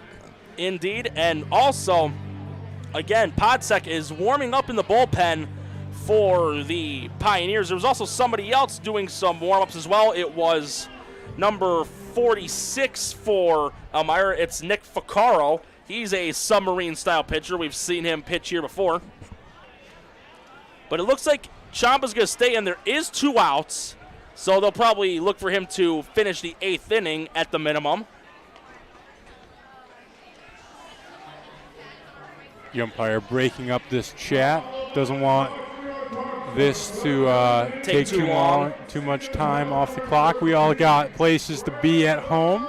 And before Lane steps up to bat, again, we've hit the top of the next hour. You're listening to Jamestown Tarp Skunks Baseball on WRFALP 107.9 FM in Jamestown, New York, as Lane has a chance to get Zarowski home. Here's the next pitch by Ciampa, and it's wide and outside for a ball. They only have 4 outs to work with, and getting 7 runs and 4 outs, that means more batters have to score than, get out. So always tough to do. Next pitch is way outside, 2-0, and I think getting at least 1 run in the 8th would be a positive start. It would be, yeah, but, you really would want to keep the closer out of the situation by either only scoring 3 or even scoring 8. I don't know. Well, here's the next pitch by Ciampa. Lane swings and misses for strike 1. I believe he wanted to try and hit that 3-run moonshot, but the rocket ship didn't even take off yet. Yeah, that one, he was going for it all there, and the flag in center field is not moving anymore. So, no, it's just laying there, as it normally does when there is no wind, of course. Ciampa taking a long look at Zarowski. Here's the next pitch. Lane fouls it off, goes into the concourse for strike 2, evens the count at 2s with the outs at 2, the triple deuce. And if we want to add the 2 errors by Jamestown, make that a quadruple. Just a tad late on that swing. Not so sure. You can also add 2 runners on base. Make it a quintuple. A quintuple deuce. Always good. Just like a 5-layer burrito. 2-2 count, 2 outs. Ciampa looking to end the inning, and another foul ball hits off the netting of the grandstands to keep the count the same at 2s. It was a good thing that nylon netting was there. That one would have been a line drive right at the concession stand over there, I believe that is. And should Lane get on base, Will Durrell is on deck, so he would be up next. Another 2-2 pitch coming for Ciampa. Runners are going. Here's a throw to third, but safe, and it looks like it's going to be called a ball. So the count's going to go full. I didn't see a strike 3 call by the home plate umpire, so Zarowski with a steal, and I do believe that's his first one of the season. Again, he is the newest player on the team. That is his first stolen base, and I think he thought the count was full. Well, at least it's good initiative, though. He got himself deeper into scoring position. Let's see if Bay runs here. He will. And ball 4 inside. I thought he was going to get rung up on the backwards K, but it goes in Jamestown's favor. The bases are jammed, 2 outs. And if Durrell can get a deep base hit, this game may get a little interesting here in the tail end. I talked to Will Durrell while he was warming up in the batting cage, and I asked him why he hasn't gone yard yet this year, and he said he doesn't have the juice, but I am positive that he wants the juice right now. He told me that 342 is way too far in right field, and he can't push opposite field 325, but I told him he can, and he's going to try to. So he's promising you he'll try to hit a dinger. Yes. Well, here's the next pitch by Ciampa. It's in the dirt, but nice catch by Murad to avoid it going to the backstop, ball 1. And again, a good base hit could possibly clear all the bases. All 3 runners on base, Zarowski, Bay, and Lane, they all have at least fairly well base running speed. And there is a messenger going out into the bullpen, probably telling them, as the 1-0 comes in, swing and a miss, strike 1, probably telling them when they're going to want the pitcher in. Probably if this inning lasts any longer, they're going to take him out. The 8th inning in general has been a long one on both ends, but Jamestown's got a chance to get some runs on the board. If they were to lose, you don't want to lose getting shut out. You definitely don't. This would be their second shutout game at home. Yes, it would. 1-1 in the dirt, but again, good job by Murad to block it, making the count 2-1, and Durrell's ahead in the count. Should he get on by any means, it's going to be a possible double whammy. Not only will it force in Zarowski to home, Campus is up next. Yeah, Campus would be a lethal weapon out there, I guess. Here's the 2-1, and that hits the heart of the plate to even the count at 2s. Bases loaded, 2 outs. Jamestown, they've got the same amount of hits as Elmira with 7, but they've yet to score a run, but this is the best chance they've had all game. 2-2 count, 2 outs, and Champa looking to just put this inning to an end. It's been his longest one by far. Here's the 2-2. Fouled off, and he'll see another pitch. And he is fighting, staying alive, keeping the count at 2s, making sure that he won't go down on strikes, and he is going to try and drive at least 1 run in. Zarowski is just itching to cross the plate. Even if it goes to the outfield, he can drive in a pair because Zarowski and Bay have the speed. Here's the pitch. Popped up. Everybody duck. This may hit the press box, but it's going to go over. Didn't hear any loud thud, so the count stays at 2s. We do have headsets on, so maybe we wouldn't have heard it anyways, but I mean, no, I'm just kidding. But at least it ain't like those, it's not like those ear helmets that those Knights players were wearing on the Sandlot. Yeah, those weren't cool. But counts even at 2s, 2 outs. Again, Champa getting forced to work here to end this 8th. Here's the 2-2 again. Durrell hits it. It goes over to second. Olszewski bottled it. Zarowski scores. Base heading home. That's 2. Lane's going to stay at 3rd. Runners are at the corners. And 2 runs. Jamestown will not get shut out tonight. 7-2 the score. And I don't see a hit, so they may call this an error. And if that's the case, it would be an E4 on Olszewski. Still, it has not been updated as of yet. We are waiting, but Jamestown does get a pair on, and I'd say that is penance for the top of the 8th inning on their behalf. And the entire dugout for Elmira is coming out to pitching change. Congratulate Champa for his astronomical performance in today's game. Oh, he probably the best performance we've seen from one of the best from a road pitcher, but that has been ruled a base hit. So that's going to be Durrell's second hit of the ball game, and that's going to drive in 2. So runners are at the corners, 2 outs, and Skunk fans, whether you're listening to the broadcast or watching the YouTube video, stay tuned because this game is not over. Jamestown down to their last 4 outs. They've scored 2 runs here in the bottom of the 8th, and the pitcher in for Elmira again is Jarek Podest from Vestal, New York. 6'6", 180-pounder, a righty from Elmira College, and he's a freshman. Can I get that name again, sir? Podsek. Gotcha. Right here. Oh, yeah, Podest, yes. Podest, all right. He is mainly their relief pitcher. Looks like a short relief pitcher with 7 games played and 11 pitches, or 11 innings. 17 hits allowed, 10 earned runs, 2 walks, and 10 strikeouts, which is pretty good. However, he doesn't have a win or a loss or a save, and he has a 7.94 ERA. So with a high ERA, this could be a chance for Jamestown. And from looking at how he is pitching, how Podest is pitching, his size-wise, he kind of reminds me a little bit of Chris Sale. It looks like he's just getting all of his... Tall, lanky? Looks like he's getting all of his momentum from his arm and his arm alone, which is never really a good sign for a pitcher. But it also means that the pitches just are gravity-defying, just move everywhere. Well, Campus is coming up to bat, and if he can drive in a run here, this could cut the deficit down to 4. As long as it's Jamestown scoring the runs, I'm sure the fans are cool with it being a long bottom half of an inning. Yeah, that long top half of the inning, people were not too happy. Can't say I blame them. Oh, no. And again, for any listeners or viewers that are just tuning in, there was a play where Frank Wayman was clearly out at home, but he was ruled safe, and that plus 2 errors aided 4 runs in the 8th. Here's the next pitch, and first one of the game for Podest, and it's called a ball.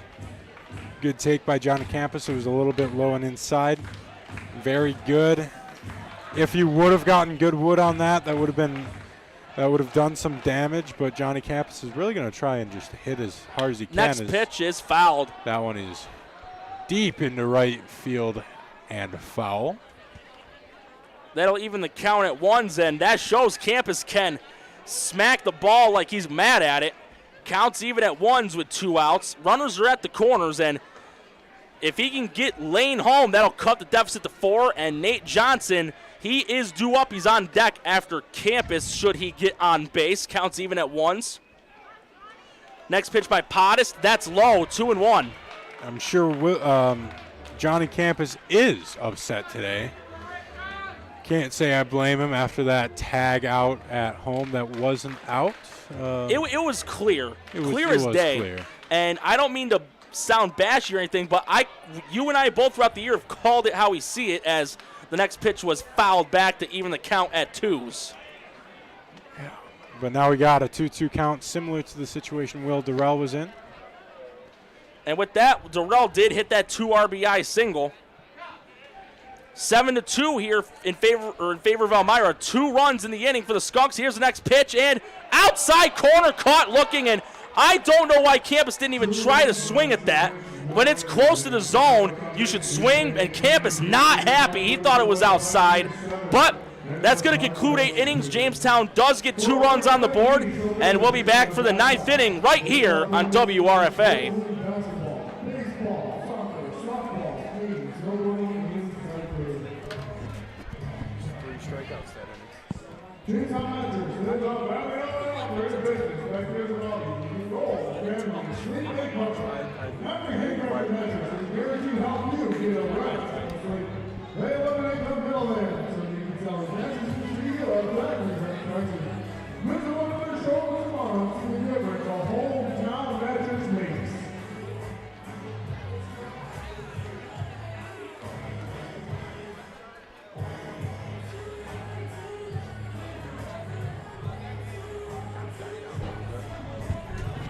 And we're about to begin the 9th inning of Jamestown Tarp Skunks baseball right here on WRFA, and it looks like Nate Johnson's going to be pitching here in the top of the 9th. He was playing at second base throughout the game, but he's going to be pitching a relief inning for Misek. Misek, who had a strong start, but then a mix of missed calls, some controversy, and a couple of errors led to 4 runs, but again, none of that was really Misek's fault, with the exception of the throwing error trying to pick off the runner at first. But now it's going to be Nate Johnson getting another inning of work. And Royce Frazier will be taking his spot at second base. Looks like he's really just getting ready, making a couple nice throws over to McGee as they're warming up. Yep, that's one of the spots Frazier usually plays. He's like Mark Tucker, plays either that or shortstop. And from what we've seen of Johnson, he does have smoke, but sometimes has a little bit of trouble with the control. I can believe it. He pitched all the way through high school. Yes, he did. He was, honestly, I believe their ace at Southwestern. I remember calling a game when they were playing Dunkirk back on Memorial Day weekend last year, where he pitched 8 innings in a relief stint. But we do got a stat line though for Johnson regarding his pitching numbers. Again, he's one of those guys that pitches and plays in the infield.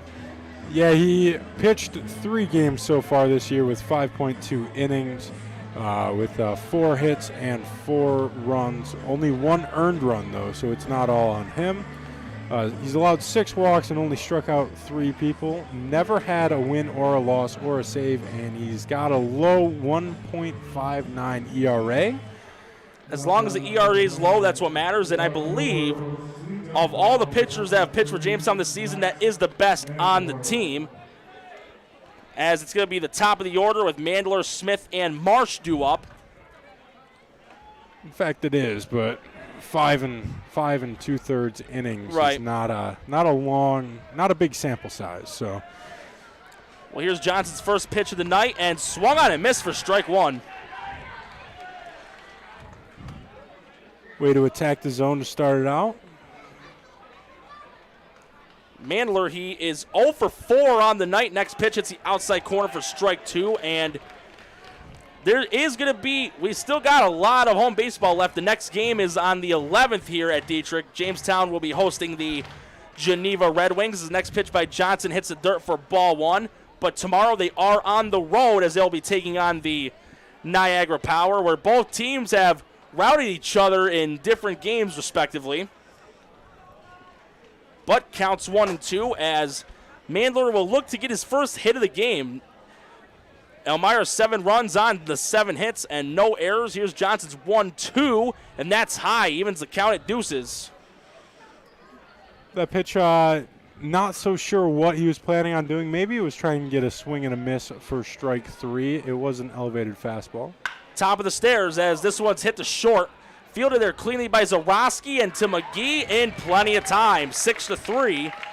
With it now being Cooper Smith, the right fielder, due up. And like Mandler, he is hitless. Yes, he has a ground out to the second baseman and third baseman, Johnson at the time and Cody Bay. Flew out to Henry Martinez, and he walked in the first inning. 0 for 3. Well, here's the next pitch by Johnson, and that hits the heart of the plate for strike one. And from what I'm looking at here in the stat sheet, only he and Musio are the only two Pioneers to not get on base in any way in this game, as Johnson's next pitch is low for a ball. Evens the count at ones. And here's Johnson's next pitch on the way, and another one that is low, 2-1. Falling behind here he is, Nate Johnson, but on the other hand, on the other side of the coin, Smith is getting ahead as he fouls one off towards Faulkner Street over there. Maybe hit that gray house. I don't know. I almost thought it hit the top of the lights for a moment because I didn't see the ball go past that. It might have. I didn't. Well, here's the 2-2 by Johnson. That's in the dirt. Count goes full. Full count, never something you want as a pitcher because that forces you to make a good pitch. It does not force the batter to make a good swing. It just makes him have to be able to read the ball. Well, here's the full count, and that's way outside. Ball 4. So Smith gets walked for the second time. And that's going to be Bobby Marsh, who was walked in one of his at-bats as well.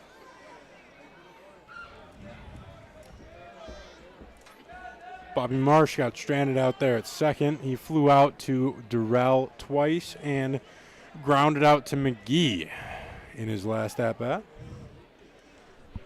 And so a decent lead off of the bag of Smith as Johnson takes a sign. Here's his next pitch. That's high for ball 1. I don't believe Smith is going to try anything daring. They're up by 5. You know, they really don't need an insurance run, but they really, don't need an insurance run, so they're not going to try anything. They don't need to manufacture anything. So next pitch is inside. Campus throws to first, and he is back in time, safe. From my view, he did get back to the bag in time, but he was playing it very dangerous. He definitely thought the ball got a little bit further from Campus. He thought he could have been at second base before Campus even retrieved the ball, but definitely got there in time.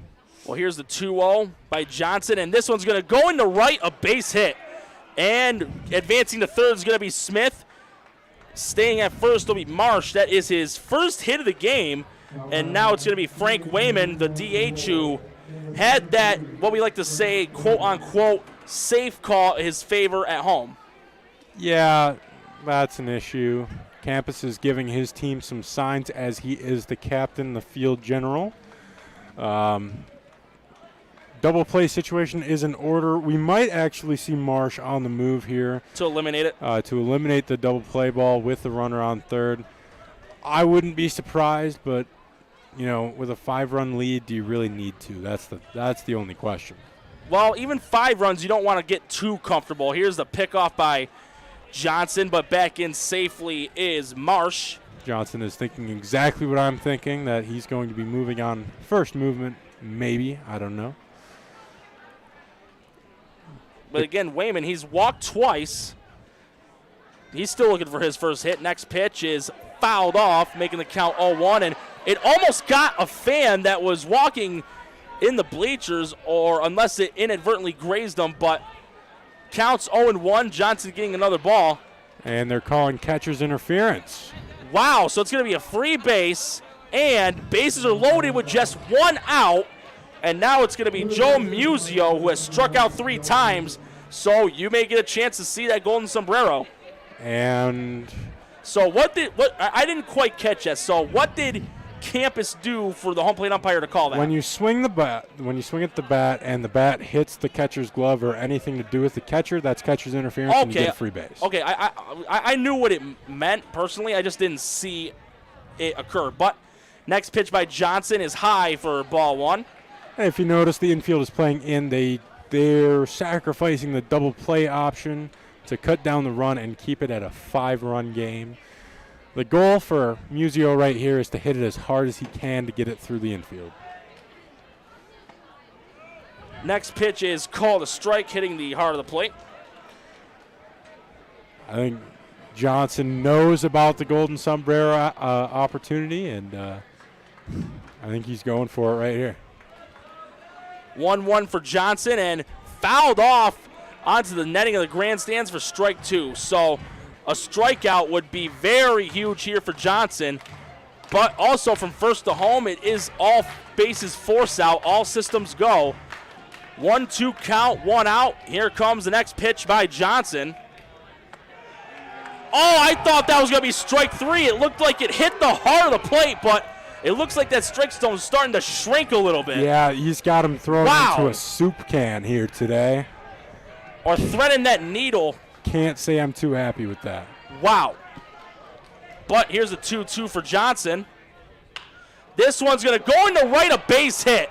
And runners are going to go station to station. And scoring on it is Smith. So bases will remain loaded with just 1 out. And again, that's something I did not agree with. That, to me, hit the strike zone. I have a feeling that there might be a hit on this umpire soon. Yeah. Not too many people are happy in this stadium as we speak. But Lucas Phelps is up to bat. He has hit 2 singles and has scored 2 runs. That in I'm gesturing They're towards leaving. the third base side grandstand, or not grandstand, but bleachers. That was full at the start of the game, and now I see maybe 10, 12 people over there. Well, the next pitch was outside for a ball, making it 1-0. And I think everyone is just fuming here as it is now a 6-run ball game. Here's the next pitch by Johnson, fouled off, evening the count at 1s. And I'm not sure how the Skunks are going to react after this game from all that's been going on, but I don't think Brazil will be too mad at his players, in my opinion. I wouldn't be, as this 1-1 is in the dirt, but Campus makes a good effort to keep the ball in front of him for a 2-1 count. Now, if there is a silver lining to this game, tomorrow they play the Niagara Power, and they are only 10-18 at the bottom of their division. Yep. So take it out on them, a rage game, a tune-up game. Next pitch is popped. It's going foul. King chasing it down, and it looks like it's going to go out of play, and it will. Played a little plinko between the low part of the tower, the lights, and the top blue railing of the gates, making the count 2-2. I think that if it hits that and you catch it after that, that should be an out. Just saying. Well, it's not like arena football where if you catch off a deflection, it's a reception. Yeah, I know. If only, though. That would be cool. 2-2 count, just 1 out. A base hit by Phelps can possibly get Elmira into double-digit runs. Here's the next pitch by Johnson. Fouled off, going over the top of the bleachers. Count stays at deuces. 2-2 count with one down. Infield is still playing in. Once again, sacrificing the double play opportunity. Count still 2-2, just one out. I guess a 6-run lead is more possible to surmount than a 7-run lead in one inning. Here's the 2-2 by Johnson again. That's outside, full count, and there's no room for error on this payoff pitch for Johnson. If it's not a strike and it's called ball 4, that's going to force in a run. It looks like Johnson is going to be the last pitcher for the Tarp Skunks as the Tarps are on the bullpen. And that's high, ball 4. A run's going to score, and because, again, I've said this before, because Phelps was walked with the bases loaded, he will be credited with an RBI, and it's going to be Gilmerod, the catcher. At this point, this game is dragging on a little bit. As much as I love baseball, watching one team just getting pounded into submission, not so fun. So 2 for 4 on the night was Phelps as Murad fouls the first pitch he sees from Johnson off for a strike. And Murad, he does have a double, and he also got on base by a walk and an E5, so he's gotten on 3 different ways. I just slipped out the window, Norm. So 2 runs here in the top of the 9th for Elmira, and they've got a Jackie Robinson between the 8th and 9th, 4 in the 8th, and 2 here in the top of the 9th as the 0-1 by Johnson is being dealt. It's in the dirt, but Campus with a nice scoop of the blocking, making it 1-1. Here's what I say if you're Bazille, Campus, and Johnson. Don't throw a curveball. Johnson's curveball has been in the dirt more times than it's been in the zone. So just stay with the fastball, as that one is a little bit outside for ball 2. Stay with the fastball, make them hit it. You've got 7 solid fielders behind you, and I would trust them with my life. Here comes Johnson's next pitch in the 2-1, and that's in the dirt, 3-1. And with it being past the 7th inning, should Elmira score 3 more runs, this game I think will be over unless Jamestown does choose to bat in the bottom of the 9th. But here's the 3-1 pitch. Outside corner, count goes full. Again, Johnson, he needs to get a strike on this pitch. He's already walked a runner in with the bases loaded in his last batter he faced. Doesn't want it back-to-back times. Here's the payoff pitch by Johnson, and that's outside, ball 4. Runners are going to go station to station. Second run forced in by a walk, and now it's going to be Joe Osofsky, the second baseman. This is the second time that Murad has been walked, and the bridge is fully collapsed here tonight in Dietrich. It definitely is. They still only have 1 out. Nate Johnson is struggling pretty hard out here. Ever since he came in, there was a 6-3 ground out. Then after that, we've seen 3 walks, 2 singles, and a catcher's interference as the next pitch is way outside for a ball. And in fact, the person who got on base because of the catcher's interference just scored. That would have been Phelps. Or no, that would have been Wayman. My bad. Yep, Musio's at third. Phelps is at second. Murad is at first. This pitch is fouled off to even the count at 1s. And if you're Johnson, just get out of this inning. 3 runs here in the 9th, extending Elmira's lead to 10-2. 1-1 count, 1 out. Johnson looking to find some sort of answer. Here's the next pitch.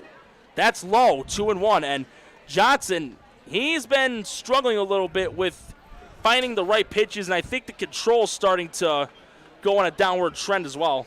And people are continuing to funnel out of the exits here. Here's the 2-1 by Johnson. That hits the heart of the plate for strike 2. Battling back to a 2-2 count here. 1 strike away from being able to breathe and sending his infield back to a normal depth. Well, it all depends on this next pitch. Here it is, and this one's hit the center. This should be enough to drive home Musio. Martinez makes the catch. Here's the throw to Zarowski. It goes way off him, but Bay's able to cut it off. But an RBI driven in by Osofsky, his second RBI of the game, making the score 11-2. Back-to-back 4-run innings for Elmira. Yeah, back-to-back 4-run innings make it 11-2 for the Pioneers. Never a good sign if you are a home team, if you have the opportunity to bat in the bottom of the ninth. Yes, you do. Next pitch is high, but nice catch by Campus for ball 1. It's funny, you never want to bat in the bottom of the ninth. You want the game to be over by then. Indeed. And should Hanley get on base, Chmielewski would be up, and should Chmielewski be up, we would go through the whole batting order in this inning for Elmira as the next pitch is outside for a 2-0 count. And this inning just getting completely out of control. Ever since a 6-3 ground out, it's been a combination of 3 walks and 2 singles and a catcher interference. So it's been pretty eventful. Here's the 2-0 by Johnson. That's high, 3-0. So should he get walked, it'll be the 4th walk of the inning for Johnson. And for Hansley, it'll be the first time he's been walked, though he also got on base by a single and a hit by a pitch. Let me tell you something. Johnson's walks, hits divided by innings pitch will skyrocket after this, and so will his ERA probably. Here's a 3-0. That's high. 4-pitch walk. Bases are jammed again with 2 outs, and now it's going to be Kyle Chmielewski, the center fielder, and there's going to be a conference on the mound between the pitching coach Barry Powell, the infield, and Johnson, and this inning is getting out of hand. 4 runs for the second straight inning for Elmira. The score is 11-2, and a base hit can extend their lead to double-digit runs. And it would only be the second time to have in Jamestown here at home. The other time was against Newark, where they got mercy ruled in 7 innings, 12-2. Score though now 11-2. 11 runs for Elmira on only 9 hits. For Jamestown, 2 runs on 8 hits and 3 errors. Bases are loaded. Chmielewski, who has an RBI single and was also hit by a pitch, but in his last 2 at-bats, he's grounded out 6-3 and flew to right. And with that mound visit, Barry Powell shows off why he is such a good coach, such a good pitching coach, just giving him words of encouragement. Saw his arm around Nate Johnson's shoulder, just telling him that he can get through this, and that's all he needs to do. Just get 1 more out. Tough to watch, though, as this inning just unravels, especially after last inning. Phelps at third, Murad at second, and Hansley at first as Chmielewski fouls off the first pitch he sees from Johnson for a strike. So, again, Hanley at first, Murad at second, Phelps at third. So, a chance to even add more insult to injury for Elmira. Here's the 0-1 by Johnson on the way. That's fouled off, going over the top of the press box, making the count 0-2. 0-2 count. Everyone can breathe easy. 1 strike away from getting out of this. So Chmielewski, again, he's looking for his 2nd hit of the game, and we've gone through this whole batting lineup in this inning alone. 0-2 pitch coming up for Johnson. It's going to be a chopper to third, and it goes through Bailey's glove. This is going to be a base hit. Runner scores. Phelps scores a run. 12-2 now the score. 12 runs on 10 hits for Elmira, and we're going to go back to the top of the lineup with Max Mandler. That's never good. Having to move into the next inning in your book. You don't seem to have a 10th inning in your scorecard, so that's not good. So now it's going to be Chmielewski at first, Hanley at second, and this one's going to get hit to right. King does make the catch, but I do believe the damage has been done. 5 runs in the 9th inning for Elmira, and Skunks fans, do you believe in magic? We got the Skunk Ninth coming up next, but first, Max, I'm going to shift it over to you. Thank you, Norm. I'd like to remind you guys that support for Jamestown Tarp Skunks on WRFA Radio is brought to you in part by businesses and listeners like you. WRFA is a non-commercial, non-profit community radio station that relies on contributions and donations from the listening community to keep our programs on the air. If you appreciate and enjoy this broadcast or any other program available on WRFA, consider making a donation of any account by clicking the donate button at our website, WRFALP.com. It's fast and easy. Checks of any amount can also be made out to WRFA Radio and mailed out to the radio station at 116 East 3rd Street, Jamestown, New York, 14701. Local businesses are also encouraged to sponsor programming on WRFA. To learn more about becoming an underwriter for broadcasts of the Jamestown Tarp Skunks, call 716-664-2465, extension 209, or email WRFA@reginaldnay.com. And Norm, a 10-run deficit going into the bottom of the ninth. What do you feel? I feel Jamestown needs to come up with a way to get a couple runs in the bottom of the ninth. 10 runs, it's happened before. Jamestown's done it before, scoring double digits in an inning. But the bare minimum they need to do, get a couple on the board, build some confidence going into Niagara tomorrow afternoon. But here's the issue here. Nate Johnson is due up right here. Yes, he is. And he just allowed that 5-run inning. Yep. It's the 7 through 9. It's going to be Johnson, King, and McGee due up. Don't get me wrong. Nate Johnson is a solid hitter. I love to watch him work. But after he just gave up that inning, I'm not so sure how well he will perform under that sort of pressure. Well, Johnson can start up a rally here in the bottom of the ninth for the Skunks. He just recently pitched the top of the ninth inning, but he has a chance to get some redemption with a base hit. Base hit will work wonders here. Give some confidence to the Skunks as the 0-0 count rolls in, and it is on the outside corner for strike one. And it's Pottis getting another inning of work for Elmira. Again, though, Tristan Champa, he pitched a beauty. Only allowed the 2 runs.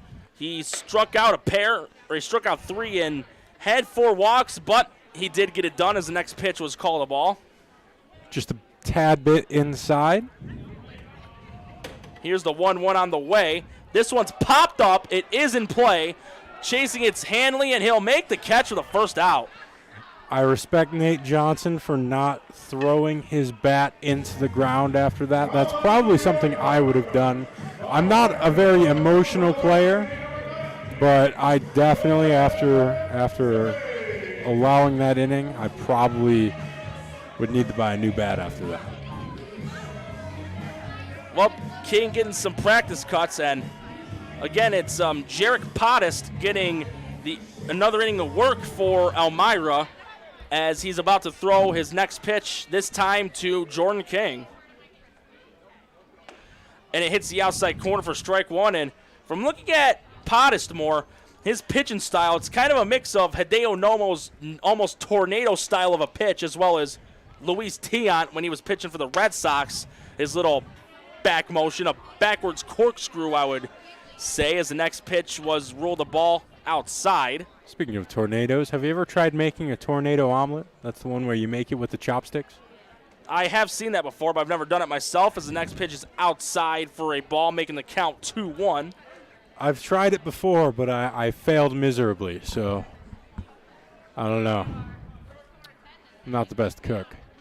Well, here's the 2-1 on the way by Pottis. King, he gives it a good hit to center, but Chmielewski under it in plenty of time, so last gasp here for the Skunks, and in spite of the deficit, though, Kane McGee, his strongest performance here in Dietrich by far. 2 hits. 2 hits on 3 at-bats. The last one was a ground out to the second baseman.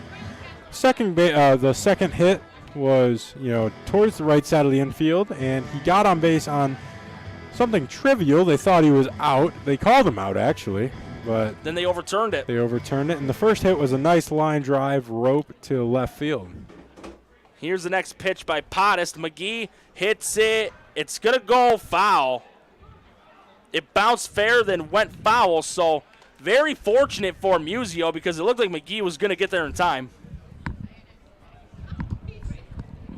So counts 0-1. Not to be that guy, but that looked pretty fair to me. It bounced in front of the bag, and I didn't think it had enough spin to carry foul before the third base. I don't know though. We're up here. That's a tough angle for us to look at. So McGee taking his time, the lefty, looking to just keep this inning alive. Again, he's got a pair of singles. Here comes the 0-1 by Podest, and McGee fouls that off over the press box of the concourse for strike 2. So 1 strike away from this game being over, in the words of Hawk Harrelson, the longtime play-by-play guy for the White Sox. And the grandstand now has a empty. mass exodus. Here's the 0-2 by Podest, and that's low, ball 1, so McGee will see another pitch in the at-bat. Kane McGee, who's also known as Moose McGee. I like that. He'll want to hit that baseball to What's the Matter You. Podest looking to get a strikeout to end this as he's shaking a sign from Murad, but he's got the one he wants. Here's the pitch. And that's high and inside, ball 2. Good job by McGee to stay disciplined and not cave in to a pitch outside or inside the zone. Oh yeah, and they even more people are leaving now. So the hometown support is dwindling. Down to their final strike, and it is a line drive, base hit to left field down the line. Will McGee go for 2? No, he will not. He will stay at first base for his 3rd hit of the ball game. So even in spite of this going to be possibly a loss, I'm not going to say will be yet because 2 outs, anything can happen. 10 runs in 1 out? I mean, you never know. Oh, yeah. All I know is I don't see Al, the angel from Angels in the Outfield, as Max was enjoying the keyboard at the beginning of the song, The Walk of Life by Dire Straits. Next pitch by Podest hits the outside corner for a strike. Again, Frazier, who shifted over to second base when Johnson pitched in the 9th, he is 0 for 3. He's flown out, popped out, and struck out. Next pitch by Podest is outside for a ball. How much you want to bet McGee really wants to take off to steal second base right now? I'm sure he wants to. I know he will. You don't want to have a caught stealing, though, to end the game. Frazier hits one to third, and it hits off of the glove of Musio. Fielded, but going to keep it in his glove. Wise decision there by the shortstop, Lucas Phelps. So 2 runners on, 2 outs, and we're back to the top of the order with Trey Zarowski. Interesting to see whether they'll call that a hit or an error. Definitely was fieldable, but I do see an error was put on recently, but we'll just have to wait and see there. As Podest gets the sign from Murad, here's the next pitch. Outside corner, strike 1. And I do believe that it has been determined that it was an error. So I do believe that because it was Musio that had it first, it should be an E5. Next pitch, and it hits off the knee pads of Murad. Runners will advance 90 feet. And McGee stealing third base after that pass ball. Probably the happiest man in the ballpark right now. He won't be credited with a steal, though, but at the end of the day, even Benji Molina hit for a cycle. And here comes the next pitch by Podest. 1-1 count to Zarowski. That's right down Broadway. Strike 2. And once again, down to their final strike, the Tarp Skunks are. 2 runs on 9 hits and 3 errors for Jamestown. Elmira 12 runs on only 10 and just 1 error on the board. 1-2 pitch on the way by Podest, and that's in the dirt. Count goes even at 2s. A younger me would have swung at that pitch. It was a curveball down in the zone. Looks very enticing. Didn't quite make it to the plate, though. Sometimes, though, those off speeds can be a cruel mistress. 2-2 on the way for Podest. That goes foul. Going to go over the top of the bleachers, and the count will stay at 2s. Zarowski making him work here for this hold. 2-2 count. Pottis getting the sign he wants from Murad, looking to just shut the door. Here's the pitch. That's outside, full count. Should Zarowski get walked, the bases will be loaded, and Henry Martinez is up next. Martinez is 1 for 3 with a single. Full count, 2 outs. Pottis gets the sign.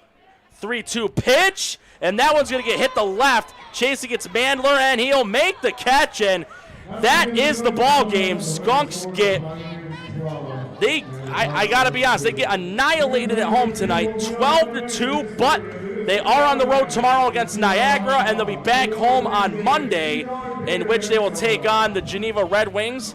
And in spite of the loss, though, Jamestown, they are still in the thick of it in the West in third. Yeah, that's all that really matters. I talked with Powell, and he told me that he's very confident with his team this year.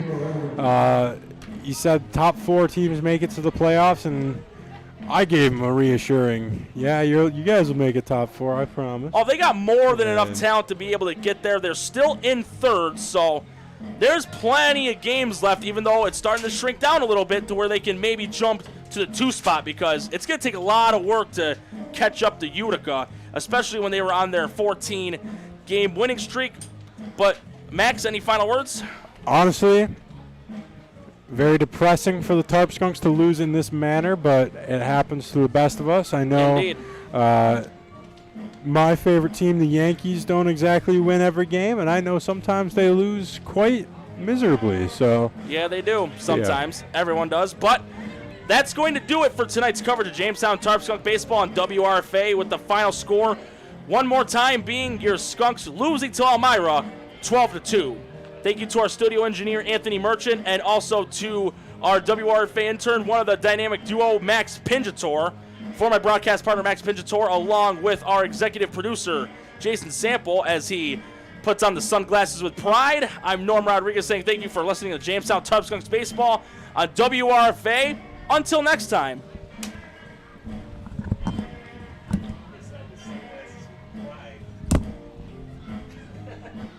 I meant that in a good way. Nice work, guys.